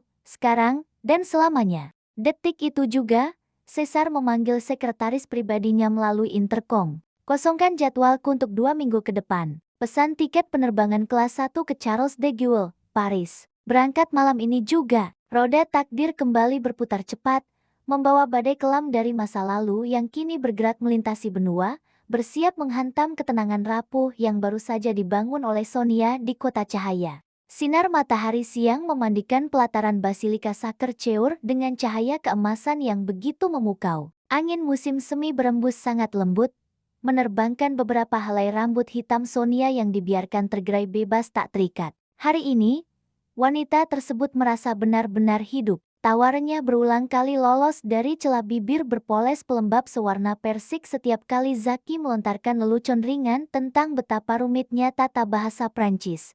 Sonia melangkah berdampingan dengan sang arsitek, menyusuri jalanan menurun yang tersusun dari blok-blok batu tua. Kaki ramping Sonia dibalut sepasang sepatu bot kulit bergaya vintage berwarna coklat pudar, sebuah harta karun berharga yang ditemukannya saat membongkar tumpukan barang di sebuah toko loak lokal kawasan pinggiran 2 minggu lalu. Sepatu sederhana tersebut memberikan pijakan yang amat teguh sekaligus membumi. Sungguh jauh berbeda dibandingkan sepatu-sepatu hak tinggi runcing berharga puluhan juta yang dulu selalu dipaksakan oleh Caesar demi menjaga citra sempurna sang istri di hadapan kolega bisnis. Bersama Zaki, Sonia diizinkan menjadi manusia seutuhnya, bukan sebuah boneka pajangan. Kamu tahu, Sonia, panggil Zaki sambil memasukkan kedua belah tangan ke dalam saku jaket denim biru mudanya. Mata pemuda tersebut menyipit karena silau matahari, tetapi senyum hangat tetap terukir jelas. Kalau kamu terus tertawa seperti itu, para seniman jalanan di ujung jalan pasti akan berebut menjadikanmu model lukisan mereka. Wajahmu terlihat 100 kali lebih bersinar dibandingkan saat pertama kali kita berteduh di kafe. Semburat merah tipis langsung menjalar menghiasi kedua pipi Sonia. Wanita itu menunduk malu, berusaha menyembunyikan lengkungan bahagia yang tak bisa ditahan. Kamu terlalu berlebihan, Zaki. Semua ini berkat udara Paris yang bersih. Dan mungkin, karena teman jalanku hari ini cukup menyenangkan. Zaki terkekeh pelan, membalas tatapan Sonia dengan sorot mata yang syarat akan kekaguman tulus. Namun, tepat ketika kedamaian seolah telah menetap permanen di dalam dada Sonia, takdir kembali melemparkan dadu yang kejam. Sebuah mobil sedan hitam mewah keluaran terbaru tiba-tiba memblok tajam dan berhenti mendadak tepat di tepi trotoar, hanya berjarak beberapa meter dari tempat Sonia dan Zaki berdiri. Suara decit ban yang bergesekan dengan aspal jalanan terdengar sangat nyaring, membelah hiruk-pikuk turis di sekeliling mereka. Pintu belakang mobil tersebut terbuka lebar. Sepatu pantofel kulit hitam mengilap menjejak tanah lebih dulu, disusul oleh kemunculan sesosok tubuh jangkung berbalut setelan jas khusus buatan penjahit ternama. Pria tersebut melepaskan kacamata hitam perlahan, menampilkan sepasang mata elang yang menyorot tajam, dingin, sekaligus syarat akan obsesi mematikan. Jantung Sonia seakan berhenti berdetak-detik itu juga. Udara musim semi yang semula terasa segar mendadak berubah menjadi racun yang mencekik tenggorokan. Seluruh darah di dalam tubuh wanita itu terasa menguap ke udara, meninggalkan rasa kebas yang menjalar dari ujung jari kaki hingga ke puncak kepala. Sonia, satu panggilan bernada bariton berat itu mengudara. Suara yang selama 5 tahun berturut-turut selalu menjadi sumber ketakutan terdalam Sonia. Caesar berdiri di sana. Mantan suaminya tersebut menatap lurus ke arah Sonia, sepenuhnya mengabaikan puluhan orang yang lalu lalang. Rahang pria dominan tersebut mengeras saat melihat betapa dekatnya jarak antara Sonia dan Zaki. Dengan langkah lebar yang memancarkan arogansi absolut, Caesar berjalan mendekat, menyebarkan aura intimidasi yang langsung membuat suhu udara di sekitarnya anjlok drastis. "Caesar," bisik Sonia dengan bibir bergetar hebat. Langkah kaki perempuan itu secara otomatis mundur 2 tindak ke belakang. Sebuah refleks perlindungan diri akibat trauma masa lalu yang belum sepenuhnya sembuh. Melihat perubahan drastis pada raut wajah Sonia, Zaki segera menyadari bahaya. Sang arsitek dengan sigap menggeser posisi tubuhnya, berdiri setengah menyamping guna menciptakan barikade pelindung antara Sonia dan pria asing di hadapan mereka. "Sudah cukup liburan konyolmu ini, Sonia," desis Caesar tanpa memedulikan keberadaan Zaki. Pria itu mengulurkan tangan kanan yang kokoh, bermaksud meraih pergelangan tangan sang mantan istri. "Aku datang untuk menjemputmu, berkemaslah sekarang juga. Kita pulang ke Jakarta malam ini." Sebelum jari-jari kasar Caesar berhasil menyentuh kulit Sonia, Zaki bergerak kilat menepis tangan tersebut dengan tegas. "Maaf, Tuan, saya rasa Anda membuat nyonya ini merasa sangat tidak nyaman. Tolong jaga jarak Anda." Mata Caesar membelalak, kilat amarah langsung berkobar hebat di dalam pupil gelapnya. Sang miliarder menatap Zaki dari atas ke bawah dengan pandangan merendahkan yang sangat menusuk. "Siapa kau berani ikut campur urusan rumah tanggaku? Singkirkan tangan kotormu dari istriku, brengsek!" "Mantan istri," jerit Sonia tiba-tiba. Suara wanita tersebut pecah, setengah terisak namun dipenuhi oleh kemarahan yang meluap. Sonia memaksa kakinya melangkah maju, keluar dari balik punggung Zaki. "Aku bukan istrimu lagi, Caesar. Kita sudah bercerai. Dokumen itu sudah sah di mata hukum. Beraninya kau datang kemari setelah semua hal menjijikan yang kau lakukan padaku." Caesar mendengus sinis, menunjukkan watak manipulatif khas penguasa yang tidak pernah mau menerima penolakan. Pria itu mendadak mengubah taktik, menurunkan intonasi suaranya menjadi sangat pelan dan penuh bujuk rayu beracun. "Sonia, sayang, dengarkan aku. Aku tahu aku salah malam itu. Aku terlalu lelah bekerja demi masa depan kita. Tapi lihatlah sekarang, aku rela terbang belasan jam menyusulmu ke benua lain demi membuktikan cintaku. Aku sudah berubah, aku janji tidak akan membentakmu lagi. Kembalilah padaku. Tempatmu adalah di sampingku, di istana kita, bukan menggelandang di negara orang dan bergaul dengan pria rendahan semacam ini." Mendengar hinaan yang dialamatkan kepada Zaki, amarah Sonia semakin mendidih. Trauma masa lalu yang sempat membuatnya membeku kini berganti menjadi keberanian luar biasa. "Pria rendahan yang kau sebut ini tahu bagaimana cara menghargai seorang manusia. Sesuatu yang tidak pernah kau pelajari seumur hidupmu, Caesar. Pergi dari sini. Aku tidak ingin melihat wajahmu lagi." Kepanikan mulai terlihat di balik topeng kesombongan Caesar. Sang pria dominan tersebut hendak memaksa maju, namun Zaki langsung memasang kuda-kuda kokoh, menatap tajam langsung ke bola mata Caesar tanpa sedikit pun gentar. "Anda mendengar apa yang dia katakan, Tuan?" ucap Zaki dengan nada rendah yang sangat mengancam. "Pergi sekarang, atau saya akan memanggil pihak keamanan setempat atas tuduhan pelecehan di ruang publik." Menyadari situasi tidak menguntungkan baginya karena banyak turis mulai menatap curiga ke arah keributan tersebut, Caesar akhirnya mundur selangkah. Giginya gemeretak menahan amarah yang siap meledak. Sang mantan suami menunjuk tepat ke depan wajah Zaki. "Urusan kita belum selesai, dan kau, Sonia, camkan baik-baik. Kau milikku. Tidak ada satupun pria di dunia ini yang boleh menyentuh apa yang sudah menjadi milikku." Setelah melontarkan ancaman murahan adegan drama televisi, Caesar berbalik badan, masuk kembali ke dalam mobil mewahnya, dan melaju pergi meninggalkan kepulan asap knalpot. Begitu mobil hitam tersebut menghilang dari pandangan, pertahanan Sonia runtuh seketika. Lutut wanita itu melemas hingga nyaris ambruk ke atas aspal, andai saja kedua lengan kuat Zaki tidak segera menahan pundaknya. Tubuh Sonia gemetar hebat, keringat dingin membanjiri dahi. Badai kelam dari masa lalu ternyata belum benar-benar berlalu, melainkan baru saja datang membawa awan mendung yang jauh lebih pekat. Keesokan paginya, suasana di depan pintu studio kecil milik Sonia menyerupai lokasi pameran botani yang sangat berlebihan. Ratusan tangkai mawar merah menyala berjejal dalam keranjang-keranjang rotan berukuran besar, menutupi hampir separuh akses jalan di lorong lantai 3. Aroma wangi bunga yang sangat pekat justru membuat Sonia merasa mual saat membuka pintu. Di tengah lautan mawar tersebut, tergeletak sebuah kotak beludru hitam berbentuk persegi panjang. Ketika Sonia membukanya menggunakan tangan yang bergetar, kilauan cahaya dari sebuah kalung berlian bertatakan batu zamrud sebesar ibu jari langsung menusuk mata. Di bawah kalung mewah tersebut, terselip selembar kartu ucapan dengan tulisan tangan yang sangat familiar.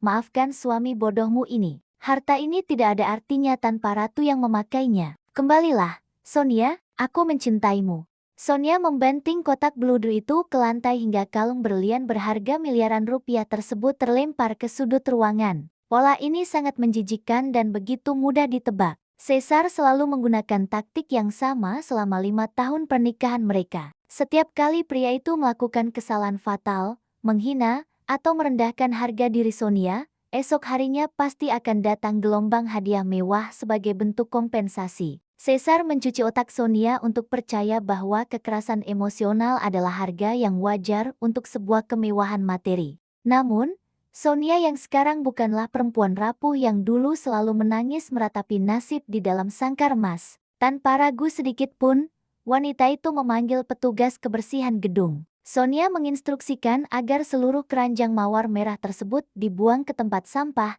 sementara kalung berliannya dimasukkan kembali ke dalam kotak untuk dikirimkan balik ke alamat Hotel Bintang 5 tempat Caesar menginap, lengkap dengan selembar kertas bertuliskan satu kata besar, sampah. Sementara Caesar sibuk melancarkan serangan bertubi-tubi menggunakan kekayaan materi, Zaki justru mengambil pendekatan yang sangat bertolak belakang. Sang arsitek menyadari betul bahwa Sonia sedang berada dalam kondisi mental yang sangat rentan. Terlalu mendesak atau menunjukkan kecemburuan buta hanya akan menambah beban pikiran wanita tersebut. Menjelang sore, ketika langit mendung mulai menjatuhkan rintik hujan gerimis, pintu apartemen Sonia diketuk perlahan. Sonia membuka pintu dan mendapati Zaki berdiri di sana, mengenakan sweter rajut abu-abu tua. Pemuda itu tidak membawa perhiasan miliaran rupiah atau karangan bunga raksasa. Zaki hanya membawa sebuah rantang susun berbahan enamel yang mengeluarkan aroma sangat harum dan menggugah selera. Monsieur Pierre bilang kamu tidak masuk kerja hari ini, ujar Zaki dengan suara lembut yang menenangkan hati. Tidak ada nada menuntut dari bibir pemuda tersebut. Aku kebetulan baru saja memasak sup buntut kuah bening resep ibuku. Cuaca Paris sedang dingin, kurasa makanan hangat dari kampung halaman bisa sedikit membantu meredakan tegang di lehermu. Air mata yang sejak pagi ditahan sekuat tenaga oleh Sonia akhirnya luruh juga. Pertahanan wanita itu jebol bukan karena paksaan, melainkan karena kelembutan absolut yang disodorkan tepat di hadapannya. Sonia mempersilahkan Zaki masuk. Keduanya duduk saling berhadapan di atas karpet tipis ruang tengah, menikmati setiap suapan sup buntut yang rasanya luar biasa gurih dan kaya rempah. Zaki, panggil Sonia di sela-sela denting sendok. Mata wanita yang masih sembab itu menatap lurus ke arah pria di seberangnya. Pria kemarin, Caesar, dia akan melakukan segala cara untuk menghancurkan hidupku. Mantan suamiku itu memiliki kuasa, uang, dan sifat manipulatif yang sangat berbahaya. Berada di dekatku saat ini hanya akan membawa masalah besar untuk hidupmu. Zaki meletakkan mangkuk supnya perlahan. Sepasang mata coklat teduh milik sang pemuda menatap Sonia lekat-lekat, menyalurkan keyakinan yang tidak bisa digoyahkan oleh badai apapun. Sonia, saat merancang sebuah taman kota, aku harus memperhitungkan cuaca ekstrem, badai salju, hingga ancaman hama. Jika aku takut pada rintangan, aku tidak akan pernah bisa menciptakan taman yang indah. Pria sombong bernama Caesar itu hanyalah sebuah cuaca buruk yang numpang lewat. Aku tidak akan mundur hanya karena petir menyambar di luar sana. Kalimat metafora sederhana tersebut sukses menghancurkan sisa-sisa ketakutan di dalam dada Sonia. Perbandingan antara Caesar dan Zaki kini terpampang nyata di depan mata, seterang hitam dan putih. Caesar menganggap Sonia sebagai trofi kemenangan yang harus dikuasai, dipajang, dan dikendalikan. Pria angkuh itu menggunakan cinta sebagai senjata untuk memanipulasi, memaksa pasangannya agar bertekuk lutut di bawah bayang-bayang kekuasaan. Sebaliknya, Zaki memandang Sonia sebagai manusia yang setara. Sang arsitek tidak pernah memaksa masuk, melainkan sekadar menawarkan tempat bernaung yang aman kapanpun Sonia membutuhkannya. Zaki memberi ruang bagi Sonia untuk bernapas, untuk sembuh, dan untuk membuat keputusan sendiri. Malam itu, diiringi suara rintik hujan yang mengetuk kaca jendela, sebuah resolusi kuat terbentuk di dalam benak Sonia. Wanita tangguh tersebut menyadari bahwa pelarian sudah harus dihentikan. Bersembunyi di balik ketakutan hanya akan memberikan ruang bagi Caesar untuk terus mengintimidasi. Masa lalu harus dihadapi dan diputus rantainya secara paksa. Pertarungan batin telah usai, menyisakan ketegasan mutlak di hati Sonia. Esok hari, wanita itu akan menemui sang mantan suami, bukan untuk menyerah, melainkan untuk menabuh genderang perang pembuktian bahwa sangkar Mas Caesar telah hancur selamanya. Ruang lounge eksklusif di lantai teratas Hotel Emeris memancarkan kemewahan klasik ala aristokrat Prancis. Lampu kristal raksasa menggantung anggun di tengah ruangan, memantulkan cahaya keemasan ke atas lantai pualam yang mengilat. Di salah satu sudut privat yang dibatasi tirai beludru tebal, Caesar duduk bersandar dengan kaki menyilang arogan. Sang miliarder mengenakan setelan jas abu-abu arang pesanan khusus, memutar-mutar gelas berisi whisky single malt di tangan kanannya. Senyum penuh kemenangan tersungging di bibir tipis pria tersebut. Bagi Caesar, kesediaan Sonia untuk bertemu sore ini adalah sebuah tanda takluk. Penolakan kemarin dan pengembalian kalung berlian hanyalah bentuk jual mahal sesaat sebuah drama kecil yang biasa dimainkan perempuan untuk menaikkan harga diri. Dalam benak sang pengusaha yang terbiasa membeli segala sesuatu dengan uang, Sonia pasti sudah menyadari betapa kerasnya hidup di Paris tanpa sokongan dana tak terbatas, dan kini merangkak kembali untuk meminta perlindungan. Tirai beludru terbuka perlahan. Sonia melangkah masuk, memecah ekspektasi Caesar seketika. Tidak ada gaun malam mewah atau riasan tebal yang menutupi wajahnya. Sonia hanya mengenakan mantel parit berwarna krem sederhana, dipadukan dengan celana panjang hitam dan sweater leher kura. Namun, ada sesuatu yang berubah secara fundamental. Bahu wanita tersebut tegak lurus, dagunya terangkat bangga, dan sepasang matanya menyorotkan ketenangan luar biasa, jenis ketenangan permukaan danau yang tidak bisa lagi diaduk oleh kerikil kecil. Duduklah, sayang. Aku sudah memesankan caviar dan sampahnya terbaik di tempat ini. Sapa Caesar seraya menunjuk kursi kosong di seberang meja. Suara bariton tersebut sengaja dilembutkan, mengalun penuh percaya diri. Sonia tidak mengindahkan tawaran tersebut. Perempuan tangguh itu tetap berdiri tegak, meletakkan sebuah amplop coklat tipis di atas meja kaca. Aku tidak datang kemari untuk makan malam, Caesar. Waktuku sangat berharga, jadi aku akan menyampaikannya secara singkat.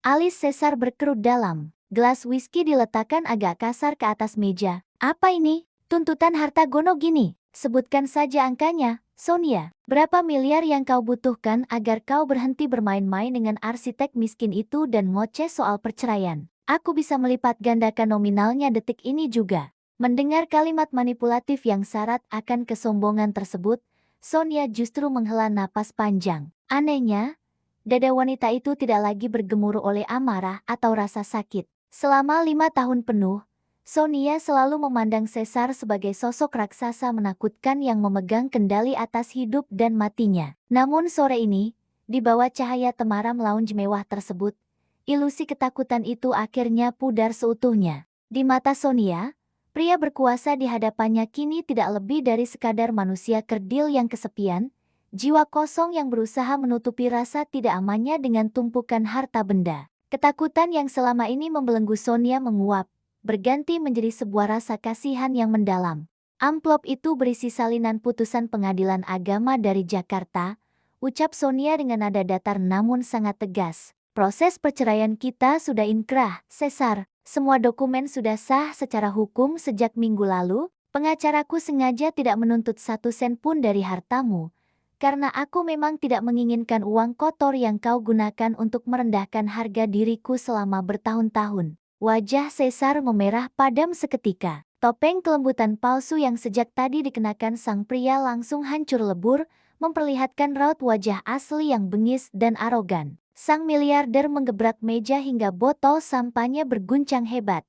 Kau pikir selembar kertas sampah ini bisa menghentikanku? Bentak Caesar dengan urat leher menonjol. Pria dominan tersebut bangkit berdiri, mencondongkan tubuh ke depan bermaksud mengintimidasi Sonia. Kau tidak akan pernah bisa hidup tanpaku. Arsitek rendahan itu tidak akan mampu memberikan fasilitas yang biasa kau nikmati. Kau akan berakhir menjadi gembel di jalanan Paris. Sonia, ingat itu. Alih-alih mundur ketakutan seperti biasanya, Sonia justru mencondongkan wajahnya, menatap tajam langsung ke dasar manik mata sang mantan suami. Dengar baik-baik, Caesar. Kematian terburuk bagiku bukanlah kelaparan di jalanan, melainkan mati rasa karena harus menghabiskan sisa umur bersama monster manipulatif sepertimu, desis Sonia tajam. Setiap kata diucapkan bagai belati es yang menusuk ego Caesar tepat di titik paling krusial. Kau tidak pernah mencintaiku. Kau hanya mencintai sensasi memiliki seseorang yang bisa kau siksa dan kau atur sesuka hati. Mulai detik ini,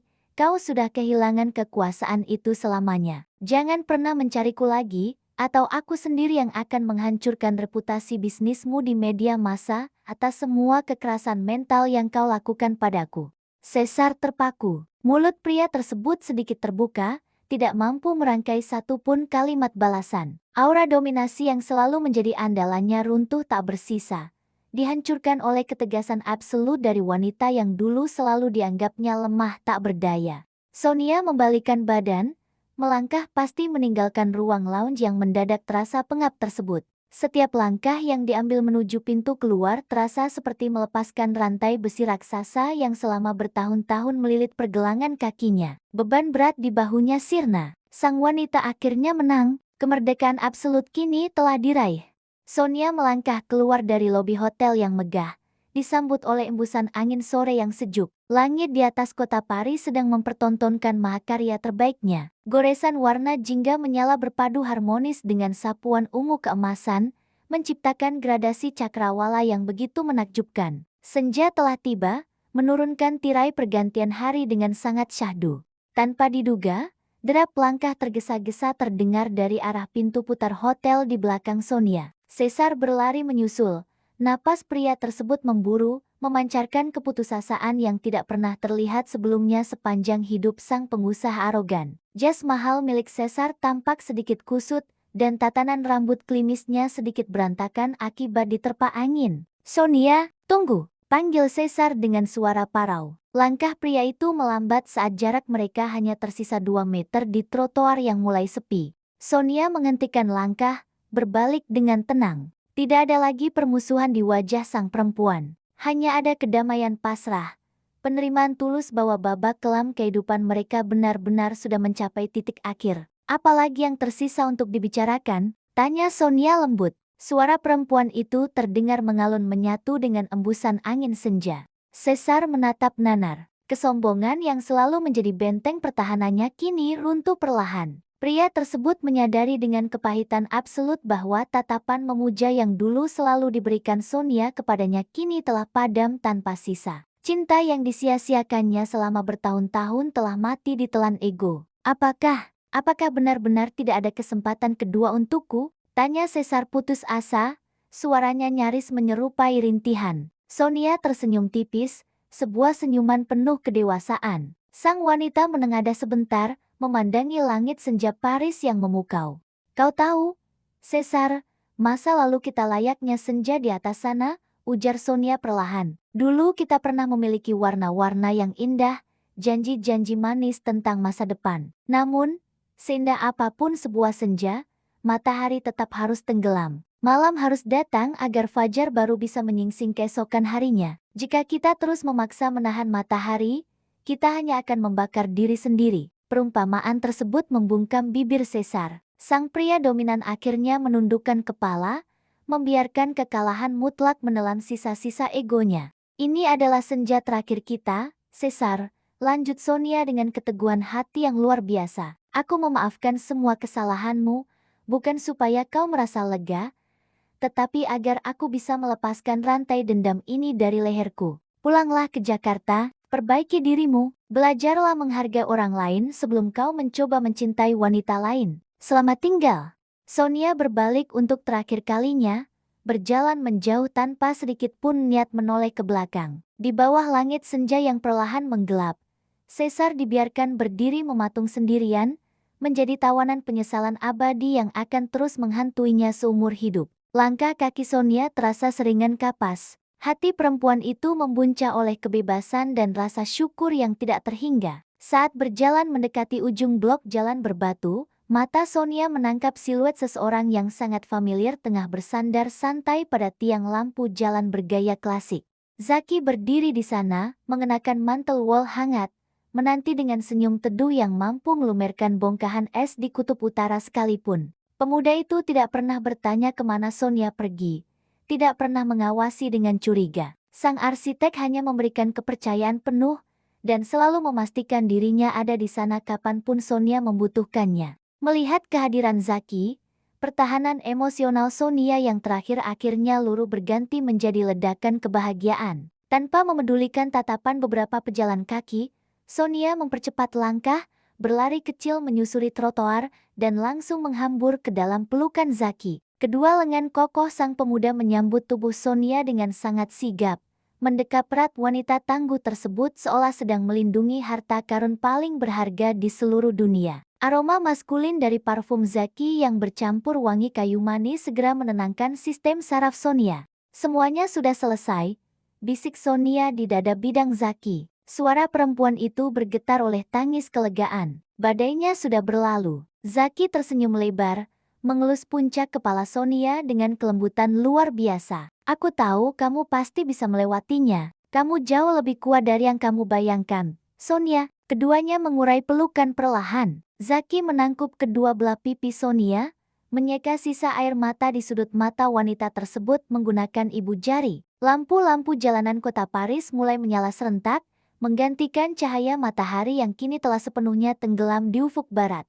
Malam mungkin telah turun menyelimuti kota, tetapi di dalam hati Sonia, sebuah fajar kebahagiaan yang baru saja terbit terang benderang. Bersama Zaki, Sonia siap merangkai cerita baru yang terbebas dari rasa takut sebuah kehidupan di mana cinta sejati bukan sekadar bertahan dalam penderitaan, melainkan bertumbuh, menghargai, dan berjalan siringan. Dan di bawah gemerlap menara Eiffel yang berkelip di kejauhan, lembaran baru tersebut akhirnya resmi dimulai.